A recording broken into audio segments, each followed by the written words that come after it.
Welcome to Sacred Realms.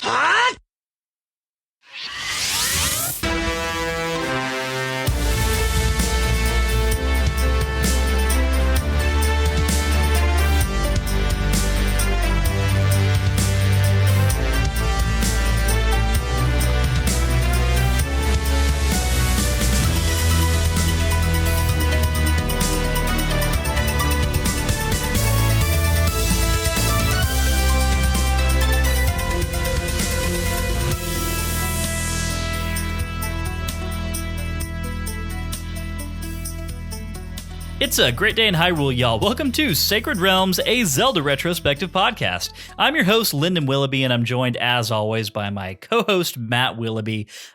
Matt, for our recording venue this evening, we've taken things even further back in the past than our parents' house. We went one generation past that. We're in the third generation prior to. I was going to say, we are recording this episode from the dining room table of ye old grandparents' home. Indeed.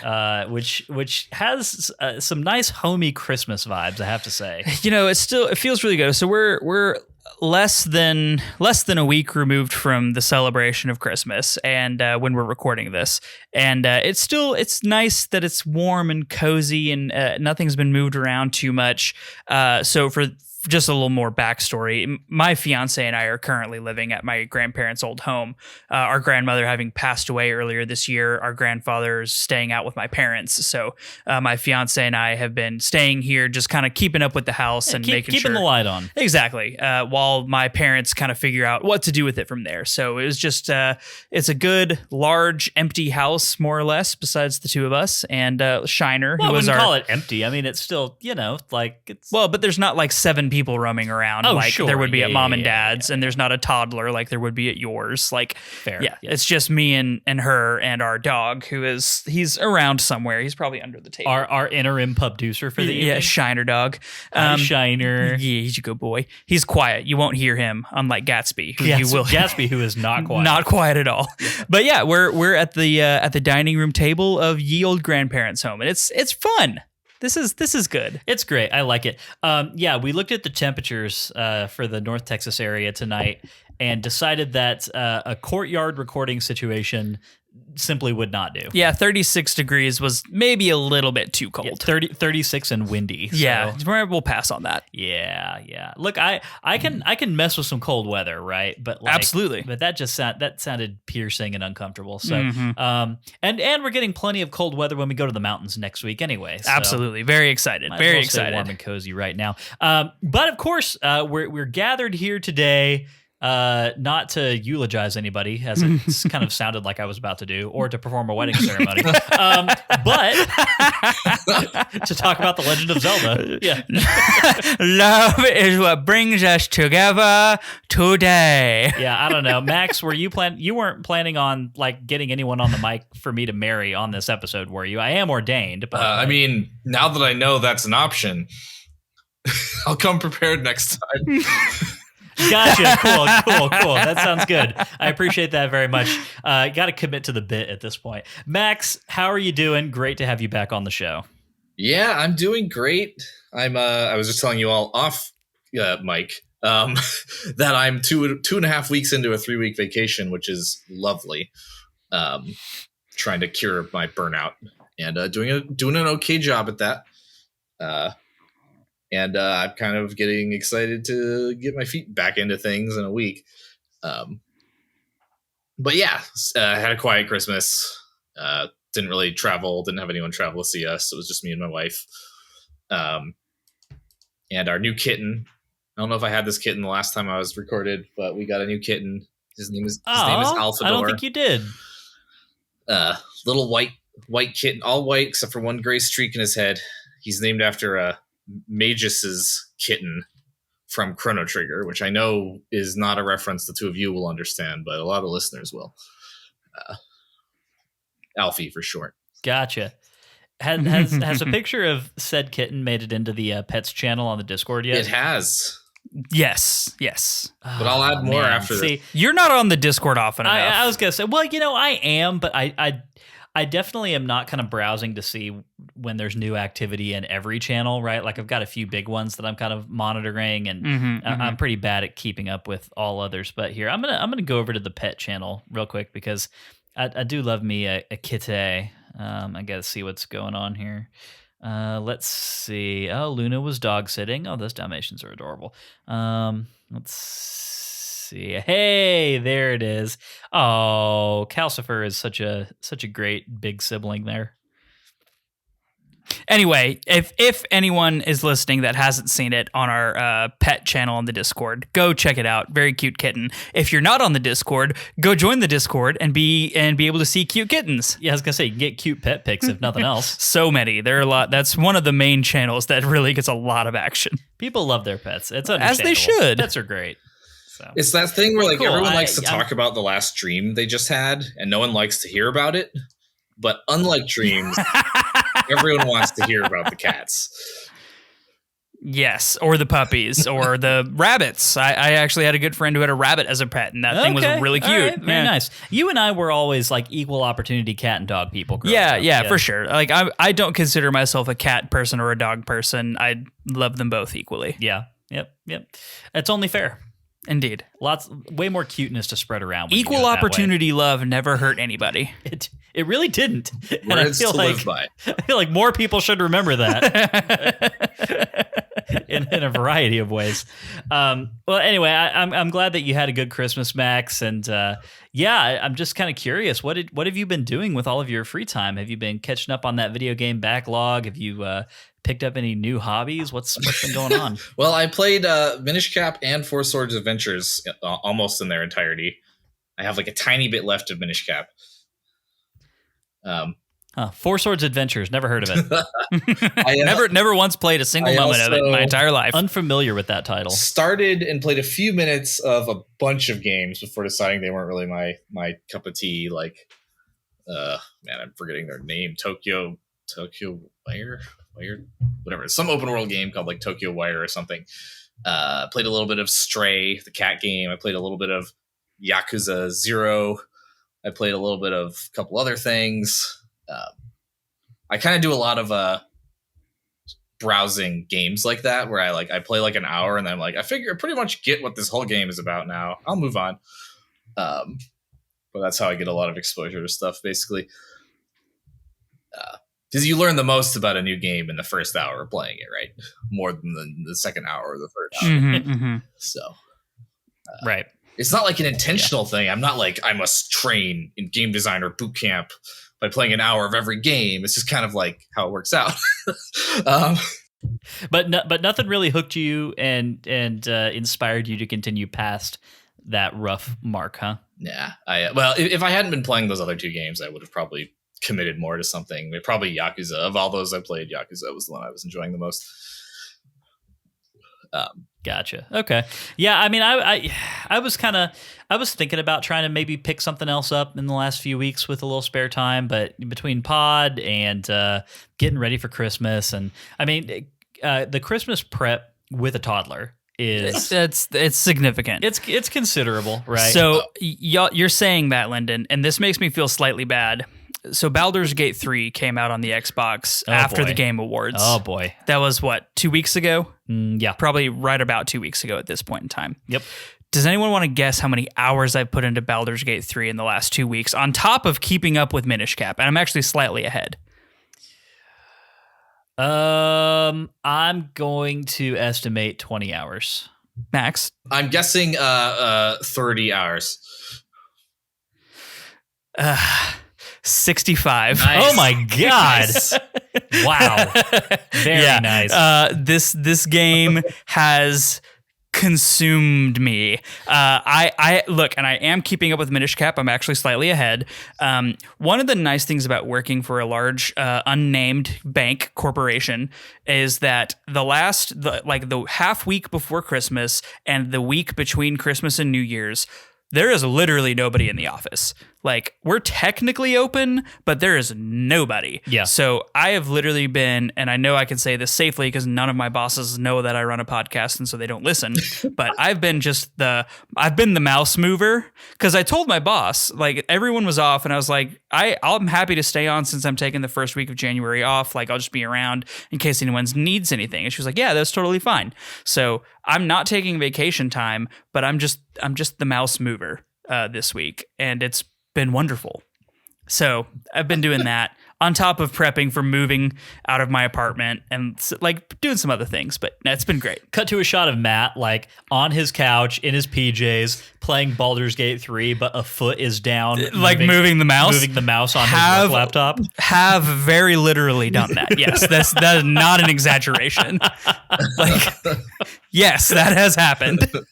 The Matt plushie that we talked about on last week's episode, that's going to be one of the variants that's going to be available in the Sacred Realms store next year, is PJ with Cheeto dust and moving a mouse with his foot. Yeah, that's going to be one of those. I love that.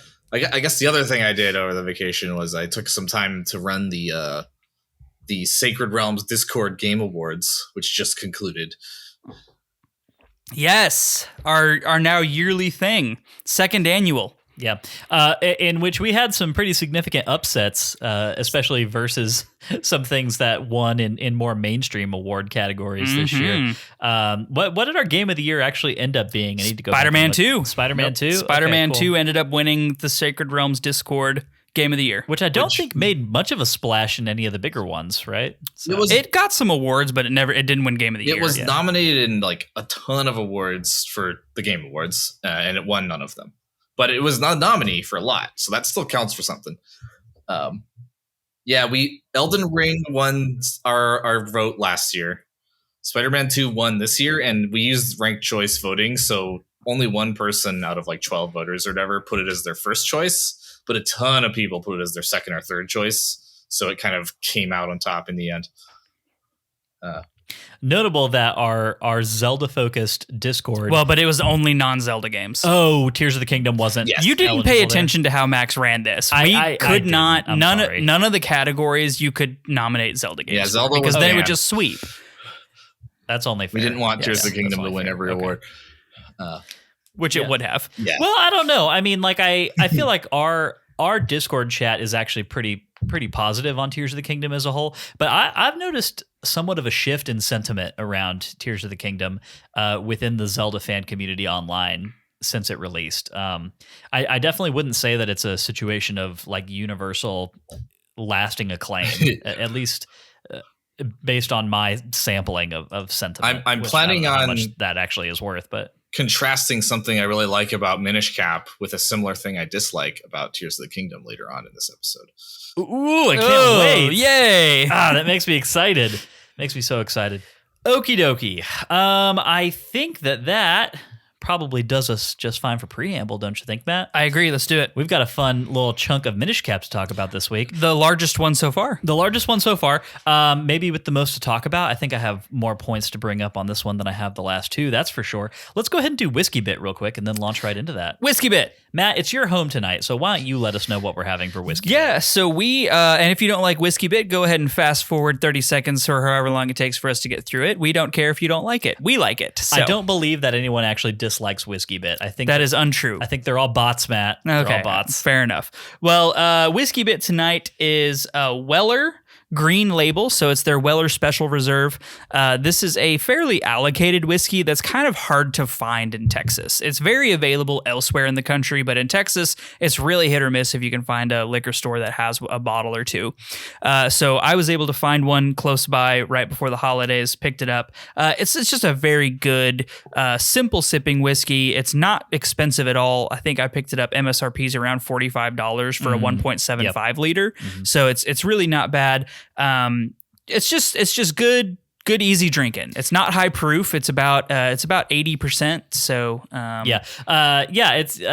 it's 90 proof, I believe, is what this is at. Right. And so Weller is actually owned by Buffalo Trace. Or maybe it's the other way around. But they all Buffalo Trace owns Weller. They're all within the same umbrella together. So the Special Reserve I've always found to be actually very similar in flavor to Buffalo Trace, but because it says Weller on the label, a lot of places banking on people not knowing one Weller from another will try to drastically gouge the price on this. So I've walked into some liquor stores down here that have got tons of bottles on the shelf, and they're trying to sell it for like $100 a pop. Yeah, they're trying to get you double for 100, MSRP, 120 a bottle, right? That's not worth that at all. It's worth less than half that for sure.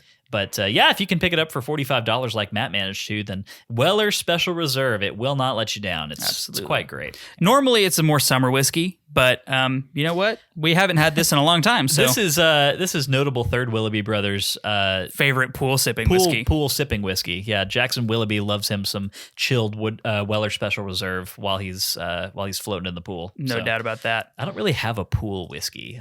I don't either. We should probably find one next year. But I don't know. Like I can't whiskey in the pool. I've really got to be. I really go with specific beer. I go with beer in the pool. Yeah, I mean, or seltzers. Now, if we're doing a night swim and a cigar, like maybe a movie's on or something, definitely whiskey. You need a pool drink for every type of weather and time of day combination. When it's rainy and we're in the pool, but not lightning, because if it's lightning, you're not in the pool. No, you're not in the pool if it's lightning. Yeah, yeah, that's fair. Our lifeguard mother would skin us alive. That's for sure. If we made it out of the pool alive, which you might not. Which apparently, according to her, is like a 0% chance of that happening. I know, right? All right. Well, here's to Weller Special Reserve, and here's to you the Minish cap this evening, Matt. But and also to the Minish cap. cap. Yeah, also to the Minish cap. Cheers. And Max, are you participating in a non-whiskey bit? Because I know you're not a whiskiesman, but I have a very sugary Mai Tai that I'm drinking from a can. It's tasty. Okay. Well, look, I love a good Mai Tai. No doubt about that. Yeah, if there's anything late December is known for, it's being Mai Tai season. Yeah. Hey, Mai Tai is my oceanside drink. When I can see an ocean, there is a Mai Tai in my hand. Okay. All right. Next time we're even in like passing distance of an ocean, if you don't have a Mai Tai within 10 minutes, you're going to call bullshit. I'm roasting your ass. Yeah. Fair enough. All righty. Well, let's go ahead and get the housekeeping out of the way, dive into today's episode. If you didn't know, Sacred Realms is a weekly re-examination of The Legend of Zelda, one little slice at a time. Sacred Realms drops every Wednesday and is available on all major podcast networks. Every week, we play a new section of a Zelda game, and then we sit down here to talk and to drop our hot takes. If that sounds fun to you, please head over to Apple Podcasts, hit that subscribe button, and be sure to leave us a review. 5-star reviews are greatly appreciated, and they have a chance to get a shout out here on the show. If you want more Sacred Realms in your life, you can head over to patreon.com/sacredrealmspod to get access to our Discord channel, listener mail, vote on what game we play next, and so much more. Additionally, one of the benefits that Master Sword patrons and above get is that we read their names every week here on the show. Those legendary individuals are Brandon, Shriequill, Joseph, Nictendo, Adam, Sakura Sky, Art, Jeremy, Dante 2, Tom, Andy, Billy, Connor, Rachel, Shepherd Street, Matthew, Chris, Daniel, Fallout 907, Kelso, Chris, Tiffany the Star, Daxel, Patrice, Stephanie, Il Maestro himself, Dark Nuck. Everyone, be ready for that new album release. It's coming. Brian, George, Mike, Dylan, Lennon, Kolku, Rowan, Joshua, Nick, Gep, Brittany, Davey, Haru the Mighty, Derek, Albert, Mark, Andy, Cameron, Lowlife Lopez, hey buddy, Ben, Daniel, Nick D _TV, Hyrule Interviews, aka Max Nichols, Garrett, loading the next page, and Drew, of course it's Drew. Hi, Drew. Sorry, you were just on the last page. I knew who it was, but like on the off chance that Drew like GTFO'd the Patreon, and it was just somebody else. Of course, it's Drew. We love you, Drew. Yeah, you can't. These are the most legendary a name call out in here for free. Yeah, no, absolutely not. That would be What's like the point. That would be like stolen Patreon valor. Oh man. All right. Well, these are all truly the most legendary of individuals, and I would accompany any of them into let's see, what would I do? I would accompany any of these individuals into a cluster of abandoned ancient ruins any day of the week. Absolutely. That sounds like so much fun. Yeah. In another life, I'd like to imagine I was an archaeologist of some kind when that was somewhat less dangerous for the Middle East, where most of the interesting stuff is these days. Yeah, I have to say, popular entertainment, growing up as a millennial, really set me up for disappointment with regards to the amount of ancient ruins that are just like laying around. Right. There's so few, and it's very disappointing. And Indiana Jones, Captain Picard, what are some other cool, Laura Croft, some really cool archaeologists that get to do a lot of cool things. And I just, looks really fun. Even Pokemon, Ash and the gang, they were stumbling across ancient ruins all the time. That's true. I know someone who's an archaeologist, and most of their job is verifying that a building site does not contain archaeological ruins in order to approve zoning in them. Oh, that sounds so boring. So this person has never stolen a golden idol from a Mayan temple. Not to my knowledge, although they probably wouldn't broadcast that. They don't like it when you steal cultural heritage these days. Indiana Jones, unless you're Britain in the 1700s. Yeah. If you're Britain in the 1700s, you're just doing that all over the place and taking it to a museum for preservation purposes, quote unquote. Exactly. Yeah. Yeah. And then dying shortly after because you got cursed. I'll throw out there a reminder. Miyamoto has cited Indiana Jones as both A, one of his favorite movies, and B, an inspiration for Zelda. So we're on topic. Hey, there you go. Hey, I'll take that. Well, you know what? We have some very Indiana Jones adjacent vibes that we can discuss. I was about to say, this is a very archaeological based episode. Absolutely, it is, which is probably why we did that throw out. I mean, you did it, so you'd have to. Okay, yeah, yes. but no, that's why. That's why I did it. All right, okay. Take credit, Lyndon. Without further ado, let's talk about what we played this week. We do that every week in the Sacred Realms Rundown, which is a 6-part analysis of what we played this week and the feelings that it made us feel. Today, we are covering the Minish Cap, Chapter 3. Part 1 of the Sacred Realms Rundown is, as always, the plot recap. This week read by Matt. Take it away, Matt. Plot, plot, plot, plot, plot, plot, plot. Everybody! Plot, plot, plot, plot, plot, plot. Yeah, that was great.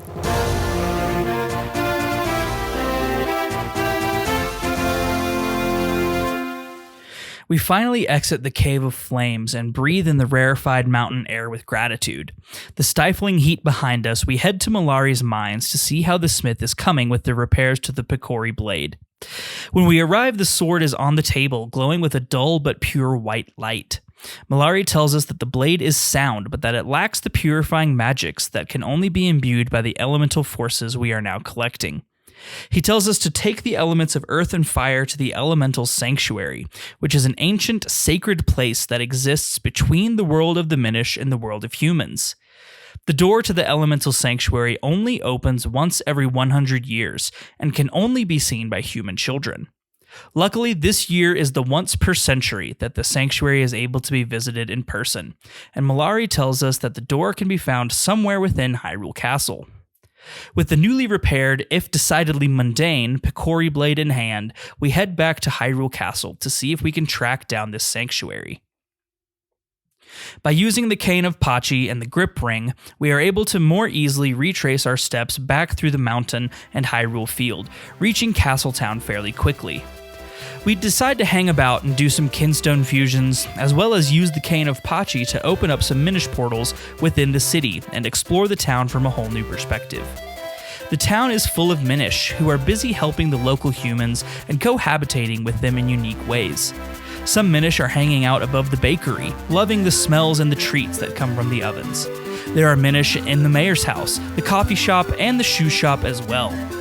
The Minish in the shoe shop even goes so far as to help the cobbler complete his shoes when he invariably falls asleep in the middle of his work. All in all, the castle town of Hyrule is a far more interesting place than it first appears. We also stop by Swiftblade's school while we are normal-sized and learn a fun technique that allows us to break small boulders and clay pots with our sword. Finally, we head north to Hyrule Castle to find the Elemental Sanctuary. starting our search by asking the king and the prime minister if they have any knowledge of the mythical location. The king is unaware of anything of the kind, but Potho has some half-remembered knowledge of tales passed down about the secret doors in the lower reaches of the castle that the servants have spoken of. On this thin hint, we head to the bottom reaches of the castle and start exploring. In a secluded courtyard, we see a strange door outlined with glowing lines that flash with golden light. We approach the door and notice that no one else in the castle seems to even notice the doorway. Ezlo pipes up and theorizes that we have found the entrance to the elemental sanctuary, as it meets the requirements of Minish magic that Malari told us, namely, that it can only be seen by children. We steel ourselves and walk into the magical door, hoping that it leads where we need to be and not into some dimension from which there is no return. Fortunately, we do indeed find ourselves in the elemental sanctuary, which is a room constructed much like the abbey that we found in the Minish village in the woods. Large crystals line walls, and the blue and teal stonework bathes the area in soft light that seems to emanate from nowhere in particular. The place feels like a secluded segment of reality, where time does not pass and magic is the only rule of nature that remains. As we leave the entryway and step foot into the main chamber, the door slams shut behind us. We see in front of us 4 identical statues of a swordsman, 2 on each side, lining the stairway to a pedestal. The statues all hold a sword aloft, and the pedestal that they guard has plinths for each of the 4 elements, all standing empty. We walk onto the raised platform, and the elements of earth and fire go of their own accord to rest on their designated plinths. We then take the Picori blade and stab it into the pedestal below. The elements emit beams of energy directly into the blade of the sword, imbuing it with their powers. The hilt of the sword turns from green to red, and the white light that emanates from the blade becomes stronger as we lift it high over our heads. The entire room shakes as if with an earthquake, and we see a stone tablet appear from thin air close to the back of the room. We approach and Ezlo reads the inscription, which tells the wielder of the sword to fill it with power and walk over the glowing places on the floor to reveal the secret power of the sword. Following the instructions, we do just that, and are shocked to see a ghostly image of ourselves appear on the first glowing square that we stood on. It appears that we can use the power of the sword to summon ghostly copies of ourselves for a short time. While this apparition can't fight, it can stand on switches and help us move blocks that would be far too heavy for us alone. We use this power to open the door leading back to Hyrule and start our investigation for the third elemental force. As we exit the grounds of Hyrule Castle into the north of Hyrule Field, we see dark shimmers of power come rushing from all around and coalesce into a shape standing in our path. Vati materializes in front of us and taunts us about our quest around Hyrule to find the elements. He says something odd, however, when he blames all of this on his old master. It becomes apparent that he's addressing Ezlo when he tells our crotchety hat companion that his dark curse is not to be trifled with, even going so far as to promise that it will never be broken by any power that we can wield.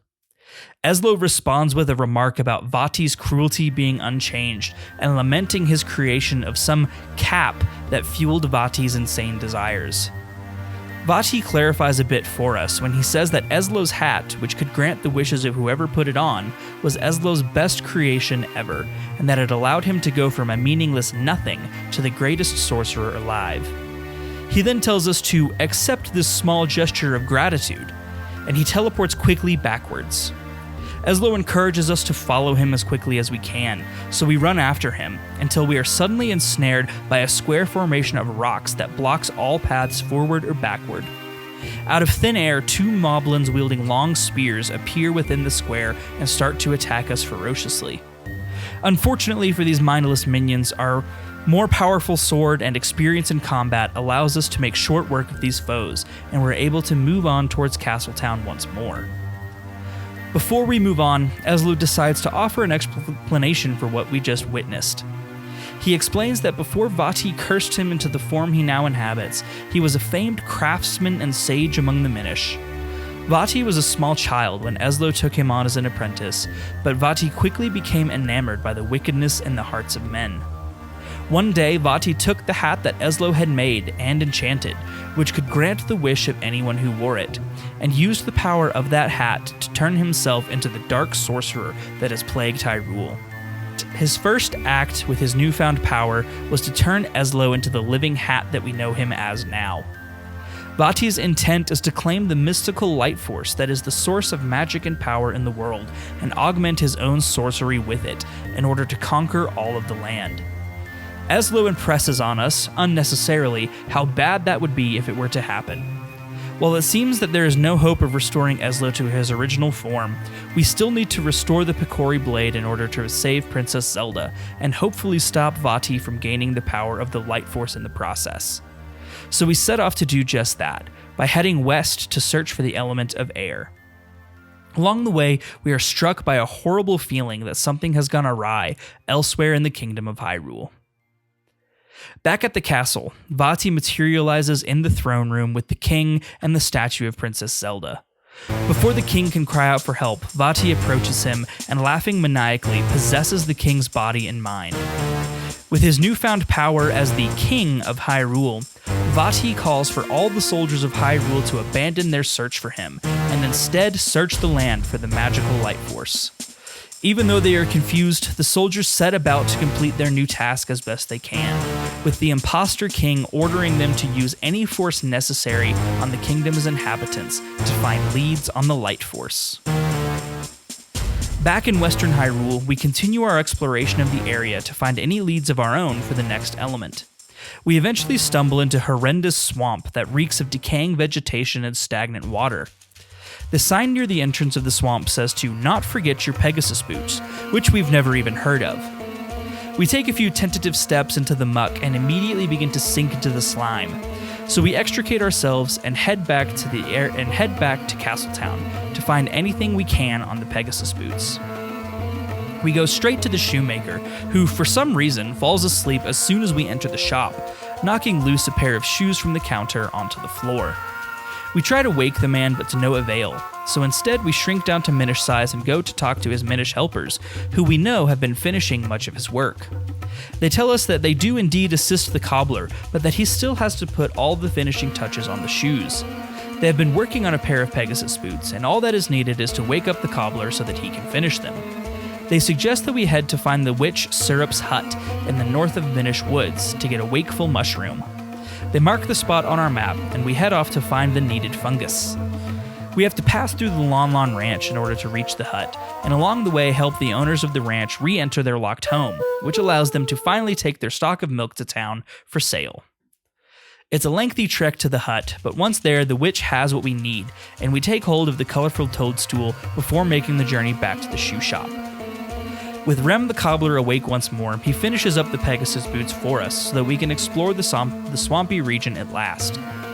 Back in the western swamps, we use the Pegasus boots to run swiftly across the muck before it can suck us into the slimy embrace. The Castor Wilds are an inhospitable mire of mud pits, caves, and crisscrossing wooden bridges. The swamp is littered with immense Igor statues that seem unmovable and bar our progress forward. With our new Pegasus boots equipped, we're able to dash across the muck with ease, though this doesn't open up much more of the swamp for us than was previously accessible. We eventually stumble across a handy shrinking stump, and after becoming Minish-sized, discover a small cave containing a superbly crafted bow and arrows.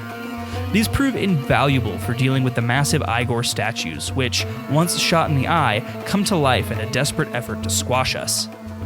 While dangerous, this does allow us to access the majority of the Castor Wilds, and it isn't long before we discover a small cave occupied by a fearsome Darknut warrior.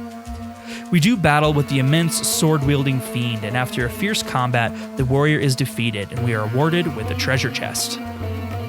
The chest contains a kinstone piece, though it is unlike any we have seen before. It is pure gold and bears artwork on its face, which is far more ancient than the common kinstone in our inventory. At the far south end of the swamp, we stumble upon a row of 3 massive stone statues and a few huge pillars blocking our advance forward. When we pass near one of the 3 statues, we feel an otherworldly urge to remove our golden kinstone from the bag, and to our surprise, the statue produces its match. With one whole solid gold kinstone having been formed, the statue performs a giant leap into the air, followed by an earth-shattering slam back to the ground. This slam creates a network of cracks in the pillars which block our way. A few more such slams should destroy it. However, the statue we fused kinstones with has gone dark. We wonder if the solution might be to offer gold kinstone pieces to the remaining 2 statues. And sure enough, after some time spent exploring the Castor Wilds, we find 2 more gold kinstone pieces. When offered to the remaining statues, these kinstones cause them to slam the ground much like the first. This series of slams finally destroys the pillars that block our way, and we proceed forward out of the swamp. The area before us is much drier than the one we left and is dotted by a series of monolithic ruins, the remains of an ancient city.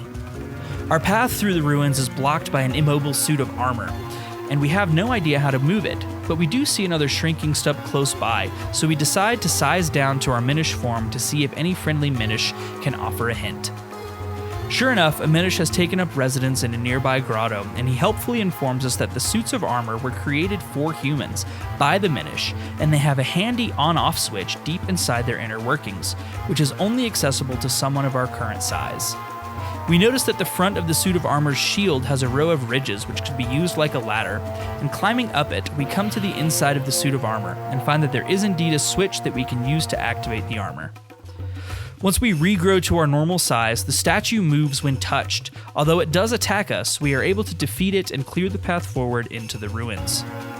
The rest of the ruins are a maze-like network of paths littered with active and inactive armor constructs. We often have to shrink down to activate or deactivate an armor suit, and the paths are infested with snakes and tektites that are all keen on munching us up. Eventually, we make our way to the far side of the ruins and find the remains of the Fortress of Winds. The interior of the fortress is as ancient and decrepit as the surrounding ruins, but is strangely filled in many areas with soft sand that prevents us from exploring some of the fortress.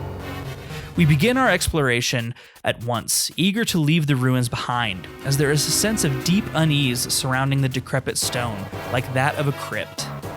The ruins are full of enemies and traps, including undead Stalfos, flying cursed skulls, floating hands that try to grab us and return us to the entrance, and worm-like creatures that scurry about in the sand. The multiple levels of the fortress are sometimes connected by holes in the floors and ceilings that would throw us all the way to the ground floor if we make a wrong step. Making our way through the ancient fortress is a dangerous and harrowing task, and the layout of the fortress seems designed to confound any intruders. Many of the doors are locked, and we spend most of our time searching for small keys that will allow us to dive deeper into the inner workings of the ruins. After a few keys open the way to new rooms, we find ourselves face to face with another dark nut, which, like the one in the swamp, attacks with terrifying ferocity. Having defeated one of its kind before, we make short work of this armored foe and claim the treasure that it was guarding. The mole mitts that we find in the chest have sharp claws that will allow us to dig in the ground and through the soft dirt that we have seen blocking much of the fortress so far. With the mitts, we are able to access new parts of the ruins and eventually make our way to the top floor where we find the boss chamber. Having found the big key earlier, we open the door to see what monster guards the element of air. We enter a large rectangular room with a huge golden platform in the middle, and upon the platform is the carved head of a statue that vaguely resembles a man. One side of its face is light with bright blue and the other with dark red. On either side of the head are Minish platforms, but as we take in our surroundings looking for an enemy, the head begins to glow with an inner light. The head rises into the air of its own accord, levitating a short distance off the ground. The platform below it disappears, and two carved hands appear in the air between us and the statue. Each hand is larger than our entire body, and the palms each contain an orb-like structure that glows ominously. The head commands the hands to open and close, flexing them and preparing for battle. The construct Mazal, which appears to have been left to guard the fortress by the ancient Wind People, has decided that we are an intruder in its domain and means to crush us utterly. It starts trying to grab us or smash us with its colossal hands, and our arrows and sword bounce off every surface of the construct without leaving so much as a scratch. As we dodge and avoid the crushing stone machine, we again notice the orb-like structure in each hand and decide to focus our efforts there. With a single arrow shot into the palm of the hand, that hand goes limp and falls to the ground with the orb exposed. We rush forward and slash away with our sword until the orb explodes from the damage it has taken. We repeat the process with the other hand, and when it too lays on the ground smoking, the head of Mazal falls to the ground inert. We notice that its mouth looks like the opening in the armor statues, so we use the nearest Minish portal to shrink down and enter the head. Sure enough, we find the construct's inner workings here, and we look at the 6 pillars to see that one glows with a bright blue light. We decide to slash away at that one until it explodes, and we can tell that we have dealt a serious blow to the machine. A small drone descends from the top of the head and grabs us, removing us from the machine. We regrow to our normal size and start the process again, damaging each hand until the head lays stunned. The next time we enter Mazal's head, the glowing pillars are shrouded by the soft sand that we have had to dig through elsewhere in the fortress. But using the mole mitts, we locate the glowing pillar and again destroy it. Once more, we're removed from the construct and start the process of disabling the machine from the outside. This time, when we destroy the glowing pillar, the small drone does not remove us, but we have to escape swiftly as the entire machine begins to self-destruct. With Mazal destroyed, we look for the element of air, but don't see it anywhere in the room. We grab the heart container Mazal dropped and exit out a new door in the back of the room, hoping to find the element further on. Instead, we find ourselves outside, on the roof of the fortress, surrounded by beautiful songbirds and clean-smelling air. At the end of the roof sits a large stone tablet. It tells us that the tribe of winds long ago decided to join the winds and head for the skies. They say that those who come seeking for their power must play the notes that Zephyr teaches. At first we're unsure what that could mean, but as soon as we finish reading the stone, a large blue bird swoops down and deposits an ocarina in the ground near us. As we lift the ocarina over our heads, we feel the power of the winds rushing through the instrument, and we know that the winds are ours to control with this mighty instrument. Hopefully, we can figure out how to use it to reach the tribe of winds and claim the element of air. But until then, all we can do is continue our search for the next element.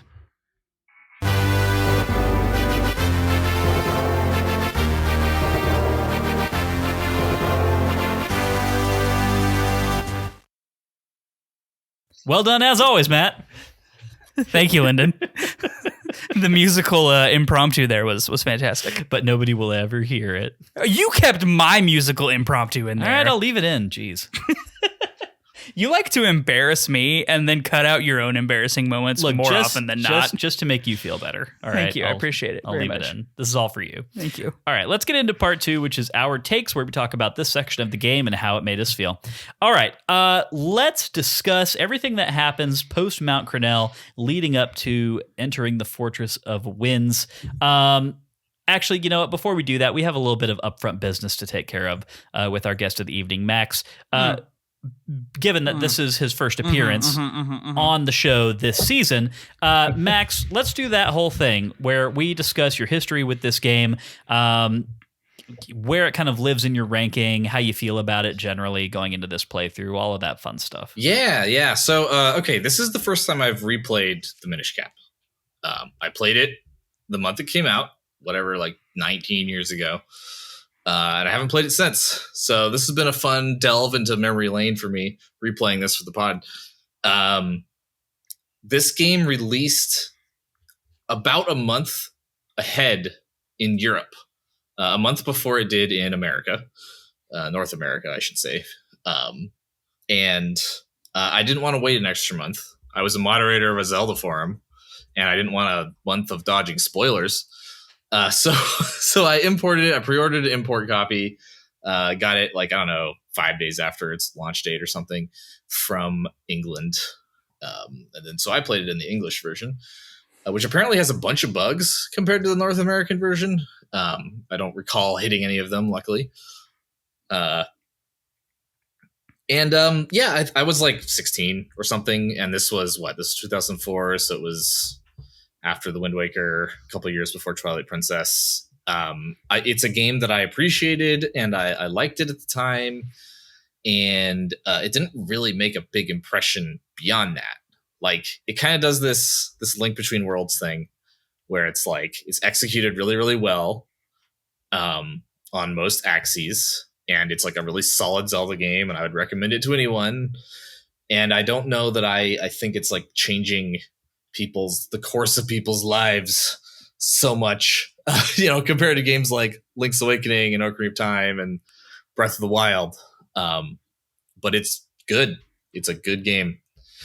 It's probably my, I don't know, third or fourth favorite top-down Zelda game. It's behind Link's Awakening, Link to the Past, of course, but it's kind of it's fighting with like the oracles, I guess, for the next spot after that. Do you happen to remember off the top of your head any of those bugs that were supposed to have been a problem on the UK version of the game? I don't. However, if you Google Minish Cap, the cutting room floor is a website that gathers like a bunch of information about like differences between versions of a game and like cut content and all that stuff. And they have a great list of all the differences between every version. Okay, wonderful. Definitely highly encourage everyone to go check that out. I'm probably going to pull that up while you're talking, Max, because that sounds like a good thing to be able to reference back at some future point. Yeah. It's really funny to think that the Minish Cap was the last 2D Zelda game. Well, you're talking just graphically, yes, right? Like, yeah. Not 2D in the way that we use it for the pod, not top which down. Is last 2D sprite-based game. True 2D. Got it. Do you think do you think that it will be the final one for the foreseeable future? Yes. I don't see Nintendo going a 2D sprite-based route anytime soon. Some spin-offs. Neither do I. I guess like Cadence of Hyrule was 2D, and really good. Check it out. But yeah, of main series Zelda, this was the last, and I think it will be the last for a long time. Which is funny because I have a quote I'm going to read. So the director of this game was Hidemaru Fujibayashi. At the time, he worked at Capcom. And he has a quote where he was once asked, this was like when he was making the Minish Cap, he was asked, "Do you ever want to take on the challenge of a 3D Zelda?" And his answer was, "If there's the chance, sure, I'd like to. But as I said before, I have that ultra Famicom mindset of wanting to create the ultimate 2D expression. So I've still got that ambition of wanting to release an even better 2D game into the world. I believe there's still so much that can be done with 2D." And then after he said that quote, he never worked on a 2D game again. He's now... I was going to say, isn't Hidemaru Fujibayashi, he was one of the main creatives involved with Tears of the Kingdom, right? Yes. After the Minish Cap, he left Capcom, joined Nintendo, worked on Phantom Hourglass, I think, and then directed Skyward Sword, Breath of the Wild, and Tears of the Kingdom.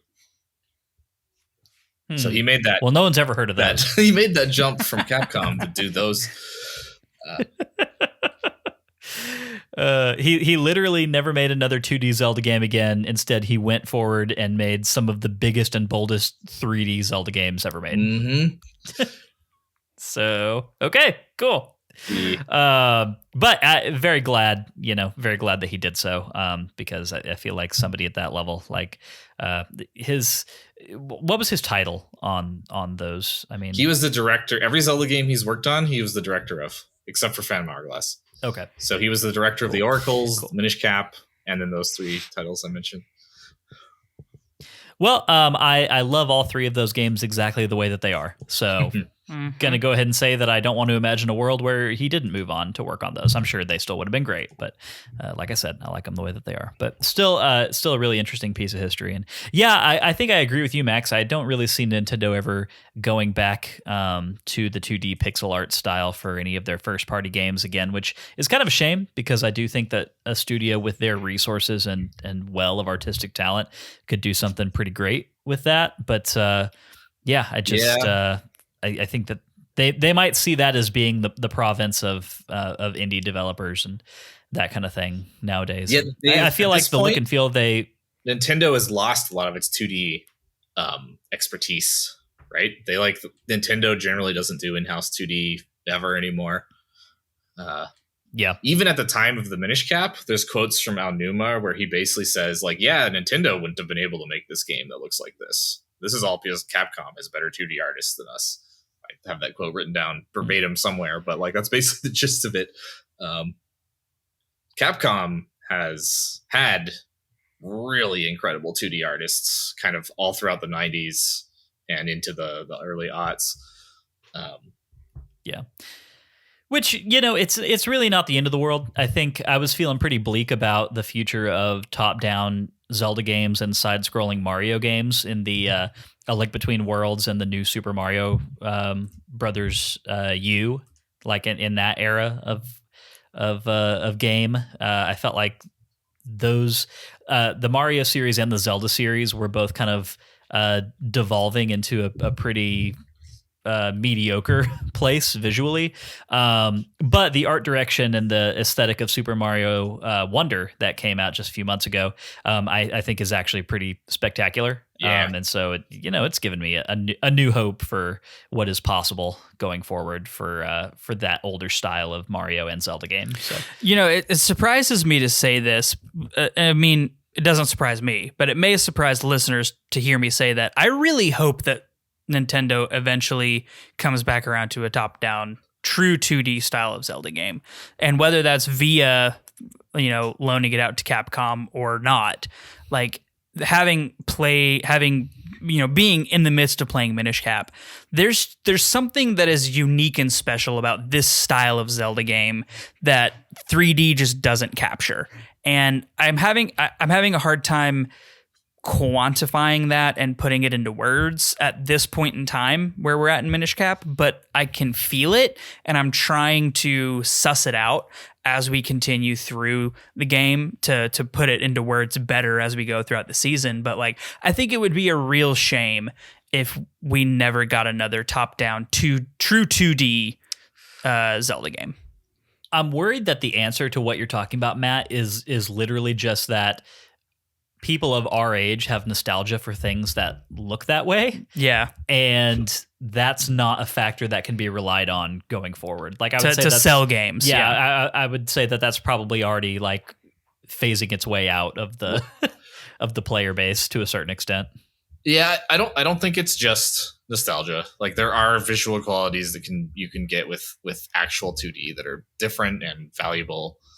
But 3D is cheaper. Like this might be surprising for some people to hear, but 3D games are easier and cheaper to make than 2D ones typically.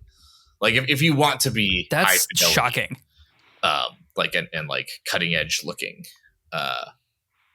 because you can do stuff like make a single model and then you can pose it in a bunch of different ways. Whereas if you want to have like a high frame rate animation in 2D, you have to like physically draw all the frames. So like at scale, 3D kind of just scales better. You can get more animations cheaper than you can in 2D. Also, at this point in the industry, a lot more people are skilled at doing 3D than they are 2D, in kind of like professional context, at least. See also why people don't use physical models for filmmaking all that often anymore. Different thing, but I feel like fits into a similar category of things that, sometimes late at night, I kind of, a single tear rolls down my cheek. I'm just like, it'll never be the way it was again. But yeah.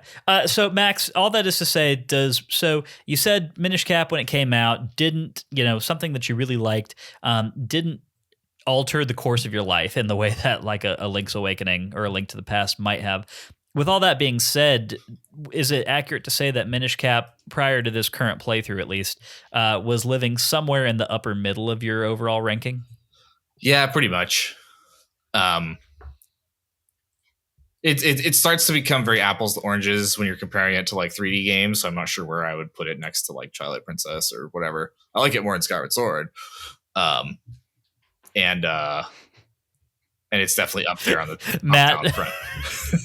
Matt just decided not to make comments about that at this point. Yeah, anymore. I was gonna say Matt's left eyebrow just kind of like slowly raised, but he let it go. He let it go without comment. I chose to do that for him. So, of course, this is all subjective. We've all got our own favorites. We do. That's the thing about opinions. They're Yeah. all subjective, and everyone has one. That is true. It is interesting though, because I feel like when we talk about rankings, like the historical rankings that most people have for the Zelda series, we're almost always treating it as one amalgamated thing together, right? We're not separating top downs and 3Ds, right? Everyone tends to have their ranking, and it typically is just a mixture of stuff, you know. But I know you're not necessarily saying that you maintain separate, ironclad rankings of like, this is my 3D Zelda list and this is my 2D Zelda list, and never shall the twain meet. But it is interesting to think that I'm sure that there are people out there who think of it in that way, and I don't even necessarily believe that that's a bad context from which to approach analyzing these games. Like I don't know that I would ever do it, but like I can see that being an interesting thought exercise. I don't maintain a ranking, partially because like I don't see a lot of value in it, but also partially because it's my opinions changed a lot. But I can easily compare within a category like that. Like if you name a 2D Zelda game, I can tell you which 2D Zelda game I think it's better than and which one it's worse than. And I could just I can off the cuff be able to give you a ranking. Same with 3D. But yeah, once you intermix them, it's like, I don't freaking know. They're so different. Yeah, no, it's totally valid. And like, I think there's a lot to be said about the desire for people to rank things in ordered lists like that. I mean, of course, like their entire that's an entire style of quote unquote journalism that is very popular, right? For Quote exactly, unquote. yeah, for exactly that reason. It's like, right, it's like, hey, this is this website's ranking of all the Star Wars movies or whatever, and there's something about that just kind of scratches an itch in the back of the pop culture oriented person's mind. At least I know it does for me. And not, I don't think there's anything of real value there at all, but it's a fun thing to do anyway. But anyway, now I'll be thinking about my 3D ranking and my 2D ranking, and I'll just have to add that to my discussion points when in the far future, whenever we're actually done with this whole thing. Last question, Max. In your current playthrough, without getting into anything that we're going to be talking about for this week's section, is there anything that you've kind of picked up on or any new observation that you've made that has changed your feelings about the Minish Cap from when you picked it up to start playing it this time around? A bit, yeah. So when I first played it 20 years ago, I came out of the Minish Cap feeling somewhat disappointed at the world, at the feelings of exploration or not that it had. I felt like it felt too small. It felt like there wasn't enough to explore in the world. And right now, I'm not really feeling that way. Like, I'm like, yeah, there's tons to explore. It is physically a small Hyrule at Link's full size compared to other games, but also it has a lot of other stuff at small size, right? Like it's appropriate for the Minish Cap's Hyrule to feel small and more intimate because it has the whole theme of shrinking down. So it's not bothering me in that way. And I used to solidly say that like I thought the Oracles were better than the Minish Cap, and now I'm not so sure. I also haven't played the Oracles in 20 years, so I'll find out soon. But I'm no longer so sure of that opinion. Gotcha. Okay. Very cool. Well, with all of that context now behind us, let's go ahead and get into our discussion about the Chapter 3 content of the Minish Cap, because there are a lot of things that happen in this section of the game, a lot of interesting gameplay elements, a lot of interesting plot elements.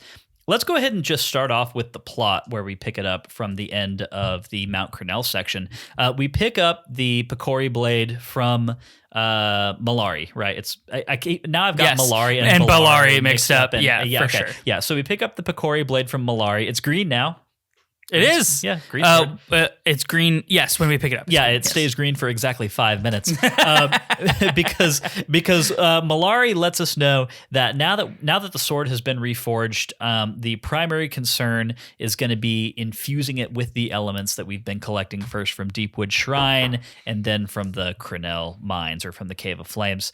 And so in order to do that, what we have to do is find the hidden elemental sanctuary within Hyrule Castle, which apparently no adult human is able to see the entrance to.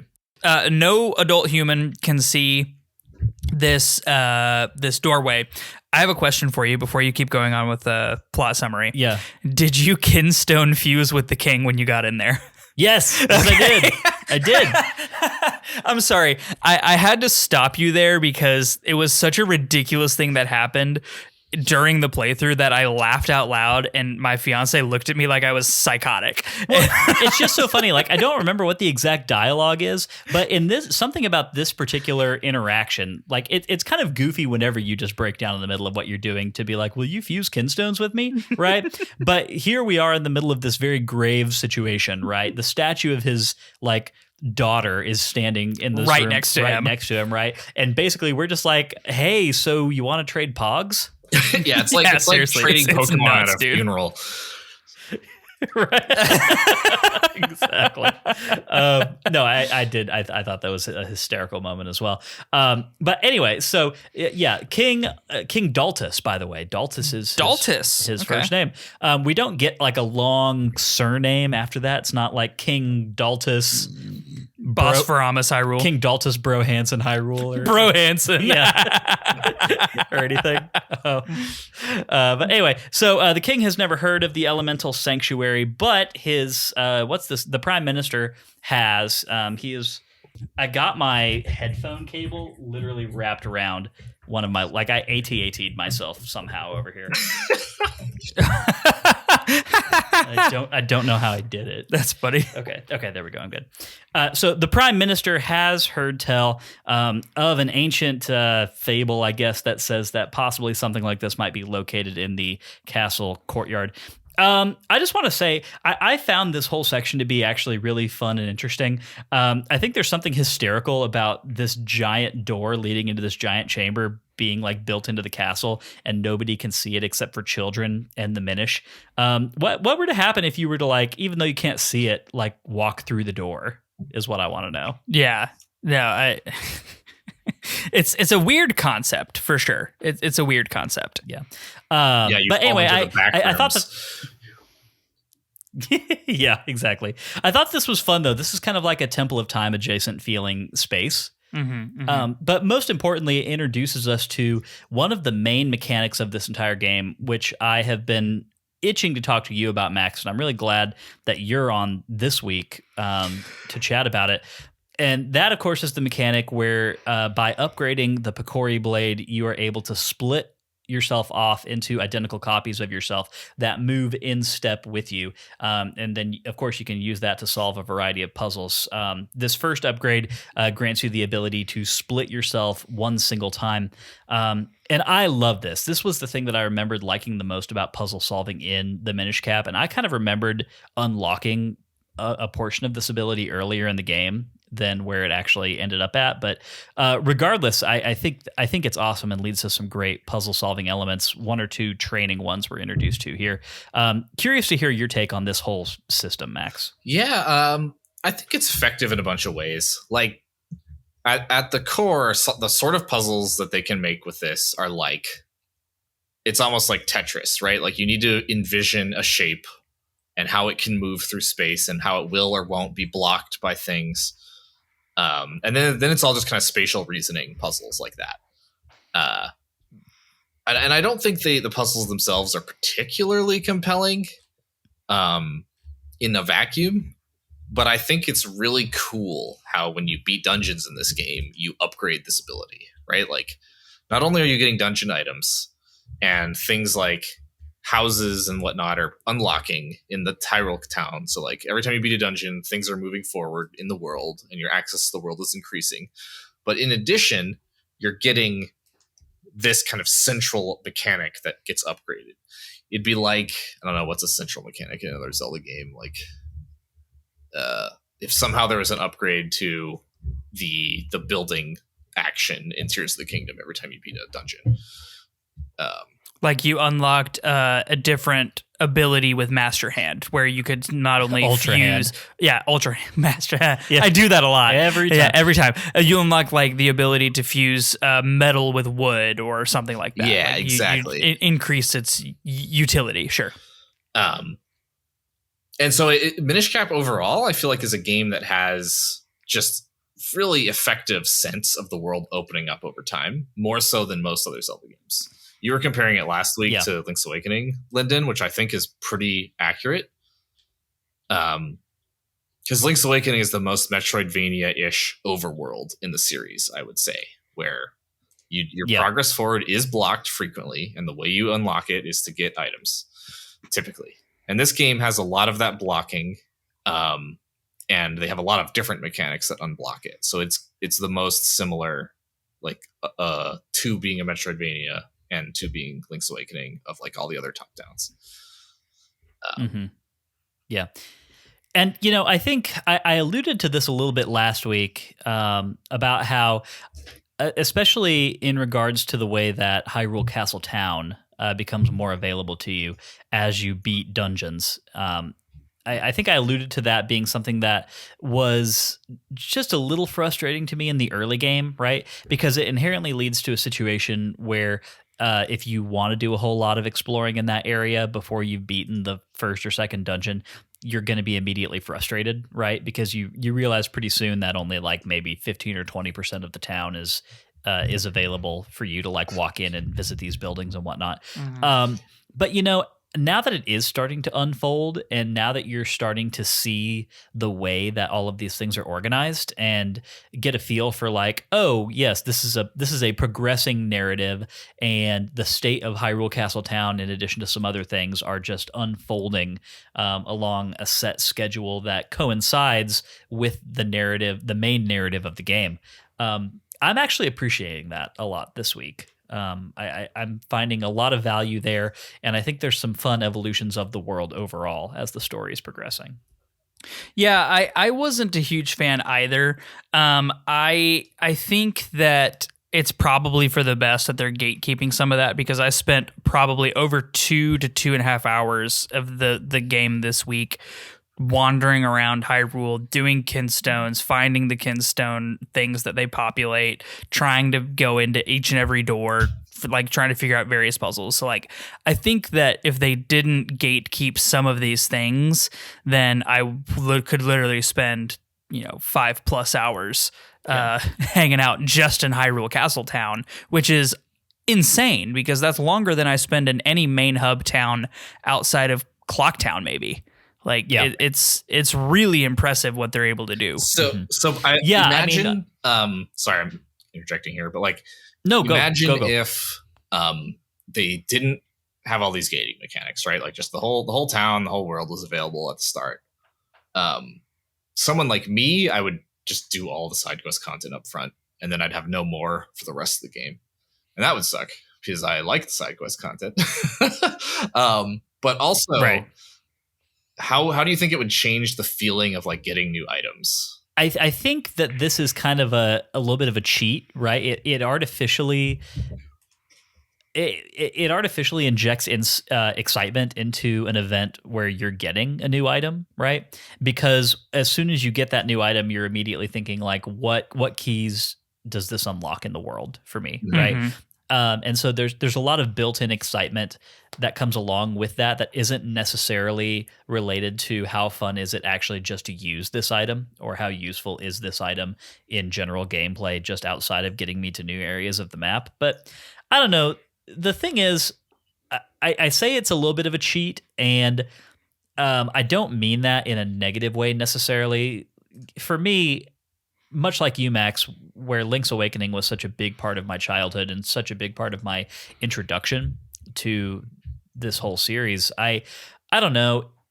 it's something that I just learned to become comfortable with and excited about a long time ago, and it's still how I feel now, right? I could understand why somebody might feel differently without that context. So, I mean, I don't have exactly the same context as you, and I would say that it's more exciting in some ways because I get a new item or a new ability, and I look at everything that I've done up to this point in the game, and I try to remember if there was anything that I couldn't do. And so specifically, like exiting last week's section of game with the cane of Pachi, I was remembering a lot of the potholes that were around, and I was like, oh, could I like use the cane to like launch myself onto a new thing, or maybe over an obstacle, which you can't launch yourself over anything. But like, so I was remembering, and I went and revisited a lot of the potholes that I remembered their location of. So like, for me, it's more novel because this isn't a style of game that I really engage with a whole lot and didn't really grow up with. So it's more exciting for me, I think. And I would hope that a lot of Zelda fans who are my age or younger who are experiencing something like this for the first time, or they don't experience it as often as you or I do, that would have that same sense of excitement and revelation, because I think it's very effective. Yeah. How about you, Max? What does it do for you? It pretty similar to what you two were describing, right? I think a lot of why I care about new items is because when I get a new item, in a very broad way, I start imagining, like, what can I do with this item? Like, what does this allow me to do now that I couldn't before? And some of that is direct gameplay stuff, right? It's like, okay, I can now, if I get a bow and arrow, now I can shoot that guy that's across the ravine. That isn't super compelling to me, though. I don't really care too much most of the time about getting some new sandbox ability. It's nice. But what really gets me going is if I think about, like, oh, now I can go finally access that cave that I see every time I walk through town. Or, oh, I've been like, every time I go over this bridge, I see that waterfall and it has a cave behind it. I'm like, oh, I want to go. I've never been able to get there. And now I can because I can swim now or whatever. And so like that stuff is really powerful for me. And this game does a really good job with this, partially because a lot of the items are unexpected, right? Like, you don't see the cane of Pachi coming. You probably don't see the gust jar coming, etc. Right? Like, a lot of them are like unusual item designs, and that makes that moment. I've talked about it before, that moment of recontextualization where all those question marks in your head turn into like exclamation marks. You're like, oh, now I know how to go there. It makes it way more powerful because you don't know how it all works, and then suddenly it snaps into place, kind of like a plot twist where it makes everything, it kind of explains everything all of a sudden, right? And you're like, oh, that's how this world works. That's how I can get there. I love that feeling. Yeah. Well, and I think to that point, talking about the unique item design of a lot of the key items in this game, that's one of the things that's been the most exciting and fun for me in this playthrough. It's been more recently than 20 years for me that I've played this last, but I mean, it's been a decade. And so I've, like I've said in past weeks, I've forgotten a lot of the stuff that happens in this game. And I think one of the reasons that I loved this game so much the first time I played it, and one of the reasons that I'm enjoying it so much now, is because, one, yes, a lot of these items just are very different than the typical suite of Zelda items that we're getting in most of the other games. And of course, that extends to ability stuff as well, right? Which like the link duplication ability, which changes the way that you interact with a lot of stuff.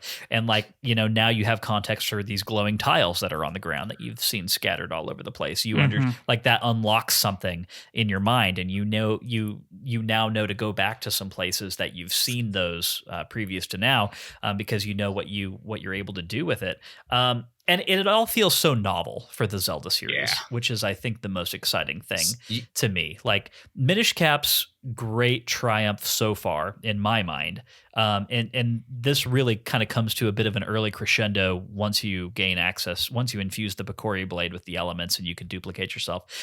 It feels so novel and so fresh versus a lot of other solutions to things in Zelda games. I think it's one of those moments where you really can appreciate what can be brought to the table by a different team than the people who were normally handling development of a title. You have a bunch of guests like Josh, who plays like every Zelda game every year, right? And then you have me. I come on, I'm like, I haven't played this game in 20 years. The reason I don't replay Zelda games very often is because it takes that long for me to forget, in order for me to then get that feeling of being surprised and like getting a new item and having it suddenly snap all this stuff into place. Like I have to wait forever in order to get that feeling again. And if I just replay it, I don't have that feeling and I don't care. It's like, whatever, it's just the same game again. Yeah. I have a quote about item design, by the way, for this Go game. for it. Lay it on us. So Fujibayashi says, a Zelda game always needs new items, but it's hard for us to come up with them. In my case, I like to imagine things that appear in fairy tales or items used in scientific experiments. The Gust Jar, for instance, was the former. It was inspired by a gourd that appears in Journey to the West that can suck up anything. The conditions for a Zelda item are 1, versatility, 2, something that's not too small, and 3, something with movement. So I chose the shape of a big jar you could hold with both hands. And then Aonuma says, Fujibayashi came up with the new items for oracles and 4 swords himself. To be honest, he's better at creating items than we are. So that's the quote. Yeah. Well, and it's funny too, because I haven't played Seasons. I've played Oracle of Ages, but Oracle of Ages has got a lot of pretty novel item design as well. Yeah. So it makes sense to me that a lot of this is kind of coming from the mind of or at least inspired by the mind of a person who is trying to approach this situation not from like the perspective of, well, we have X, Y, and Z item that are historically a big part of Zelda games, so that's what we need to use. But rather, let's think outside the box and do something a little bit different with the mechanics to kind of back up doing something different. And I really do appreciate that a lot. And, designing an item is one thing, but then designing a dungeon or an overworld experience that utilizes that item in an interesting way is a whole nother set of challenge that I feel like this game does pretty well. Like, I've used every item that I've gotten in Minish Cap multiple times, like lots outside of the dungeon, including the overworld and the next dungeon or dungeon after. So, the way that they continue to utilize the tools that they give you in unique and interesting ways is really great. It's a huge credit to this game, I think, especially coming off of Twilight Princess, which had none of that. So yeah, yeah. As an extension, yeah, right. Sorry, Twilight Princess. Let's get a little jab in there. Max, as an extension to this conversation, I'm going to ask you a question. In the first week of this season, I said something to Matt that was, I'm paraphrasing here, but along the lines of, there were subtle things in this game that to me made it feel very clearly like it had been developed by not Nintendo, that it was not a Nintendo developed title. There were some perceivable differences there in my mind. And I think I named 1 or 2 of them, and I've collected a few more as I've progressed through the game. But how do you feel about that observation? Do you feel like Minish Cap is stylistically and identifiably not a Nintendo game? Yes, absolutely. I was nodding vigorously when I heard you say that in episode 1 or whatever it was. Honestly, it feels like a fan game to me, but like a really good one. And it's hard to put my finger on why. There's like a lot of little things. It's kind of almost just a feeling. Like all these subtle little things add up to like a slightly different feeling to it. And it's hard to like point at any one thing and be like, this is why it feels different. Like they're definitely not as good at teaching players mechanics. And they're definitely not as good at having like puzzle solutions arise as a logical extension of something the player already learned. They're a little clumsier with that. I've had to look up the solutions to things in the Minish Cap a lot more than I do in a typical Zelda game. And it's not just because I've forgotten it. It's because the puzzle design is less refined than Nintendo's. But there's also stuff like how lavishly they like pay tribute to the other games in the series. Like they reuse all these characters from Ocarina of Time and The Wind Waker and probably others I'm forgetting right now. And they reuse music a lot. Like a much greater percentage of the music in this game is reused than is typical for a Zelda game. And sometimes in the past, I've lamented that, right? I've been like, oh, why don't they just use Gerudo Valley again in this game? But this game is making me appreciate that they have new soundtracks in every Zelda game. Because it feels like when I'm seeing like an Ocarina of Time character and it's playing like a Link to the Past track, and like it feels like things are kind of just thrown into this pot. And in those are the ways in which it feels like a fan game to me. It feels like playing a Mario Maker level or something, right? There's this thing, I didn't find the quote for this, but like they were talking, it was an interview about Super Mario Brothers Wonder, right? And Super Mario Brothers Wonder has a lot of the same people that worked on 4 out of the 5 people that worked on Super Mario Brothers worked on Super Mario Brothers Wonder. And 2 of them that were talking were Takashi Tezuka, who was the sub-director of Super Mario and the co-creator of Zelda, by the way. He's the guy who designed Link. And Koji Kondo were talking, and they were basically talking about how, as the oldest ones on the team, their definition of what Mario was more flexible than everyone else's. All the young designers they worked with, they had all these like ironclad rules about what Mario was supposed to be in their head, right? They're like, Mario does this kind of jump, Mario has these kind of items, Mario levels are like this. And they saw these patterns that had developed over the years in the series, and they viewed them as rules.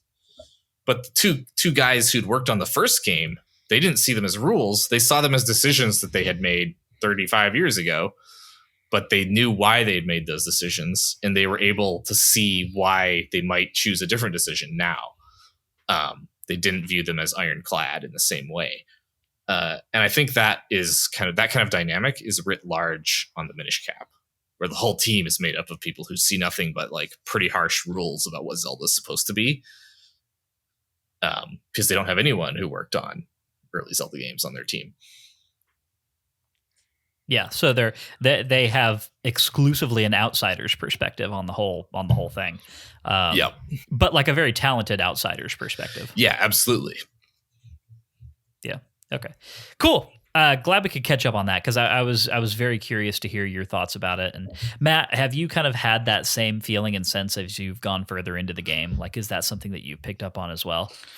I mean, a bit. I think I have less of a reaction to it than either of you, just because of my relative unfamiliarity with top-down Zelda games. So, or I guess unfamiliarity isn't exactly the right word, because I played almost all of them at this point, the 2D ones. But yeah, there are things that feel different, but not so much that it's off-putting, right, I guess. Mm-hmm. And I generally don't find myself thinking about it often, if that makes any sense. And I have to clarify, in my mind, none of this conversation is framed as a negative thing. Like, okay. I'm not. This is not like, I agree with Max's observation that there are some elements of, one could say that some things in here do feel a little bit like a Zelda fan game rather than something that was made first party, under Nintendo's roof.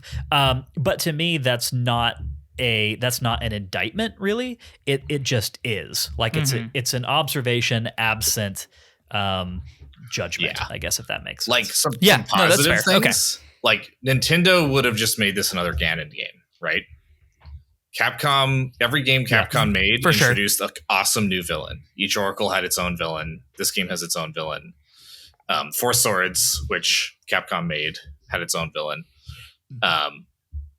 Like, Nintendo wouldn't have done that. And also, like, Capcom historically is a company that is much more focused in all their games on like action combat and like having depth to combat, and like that's very apparent in this game.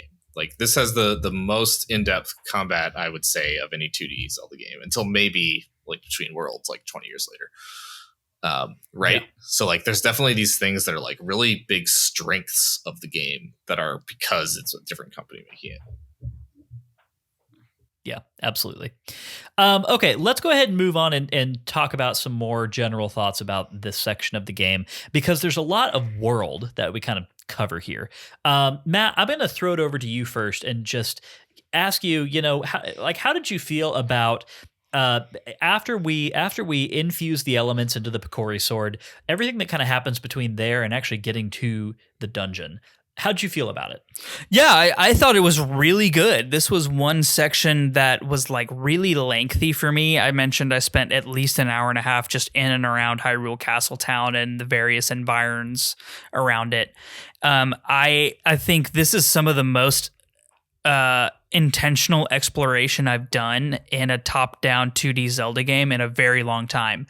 The Kinstones are really proving to be a good MacGuffin that helps me move around in the overworld a lot more. It helps me seek things out. It helps me go to areas that I wouldn't otherwise really think about going to. Helps me try to go to new areas. Even if I can't get there, I'm going to try to get there. And then when I realize I can't, like, oh, I'll come back later. So a lot of these things are really like meshing well together to be an extremely enjoyable overworld experience. Moving around, further on as we get into like the wetlands, the marshlands, getting into further into the western, closer to the dungeon areas. Some of that exploration, the juggling of items is really starting to kind of bug me, mostly because exploration within the marshlands requires you to use the Pegasus boots. So I'm just like constantly going in and out of my menu to equip or unequip the Pegasus boots with the bow, the sword, blah, blah, blah. So there's still some tension and friction there.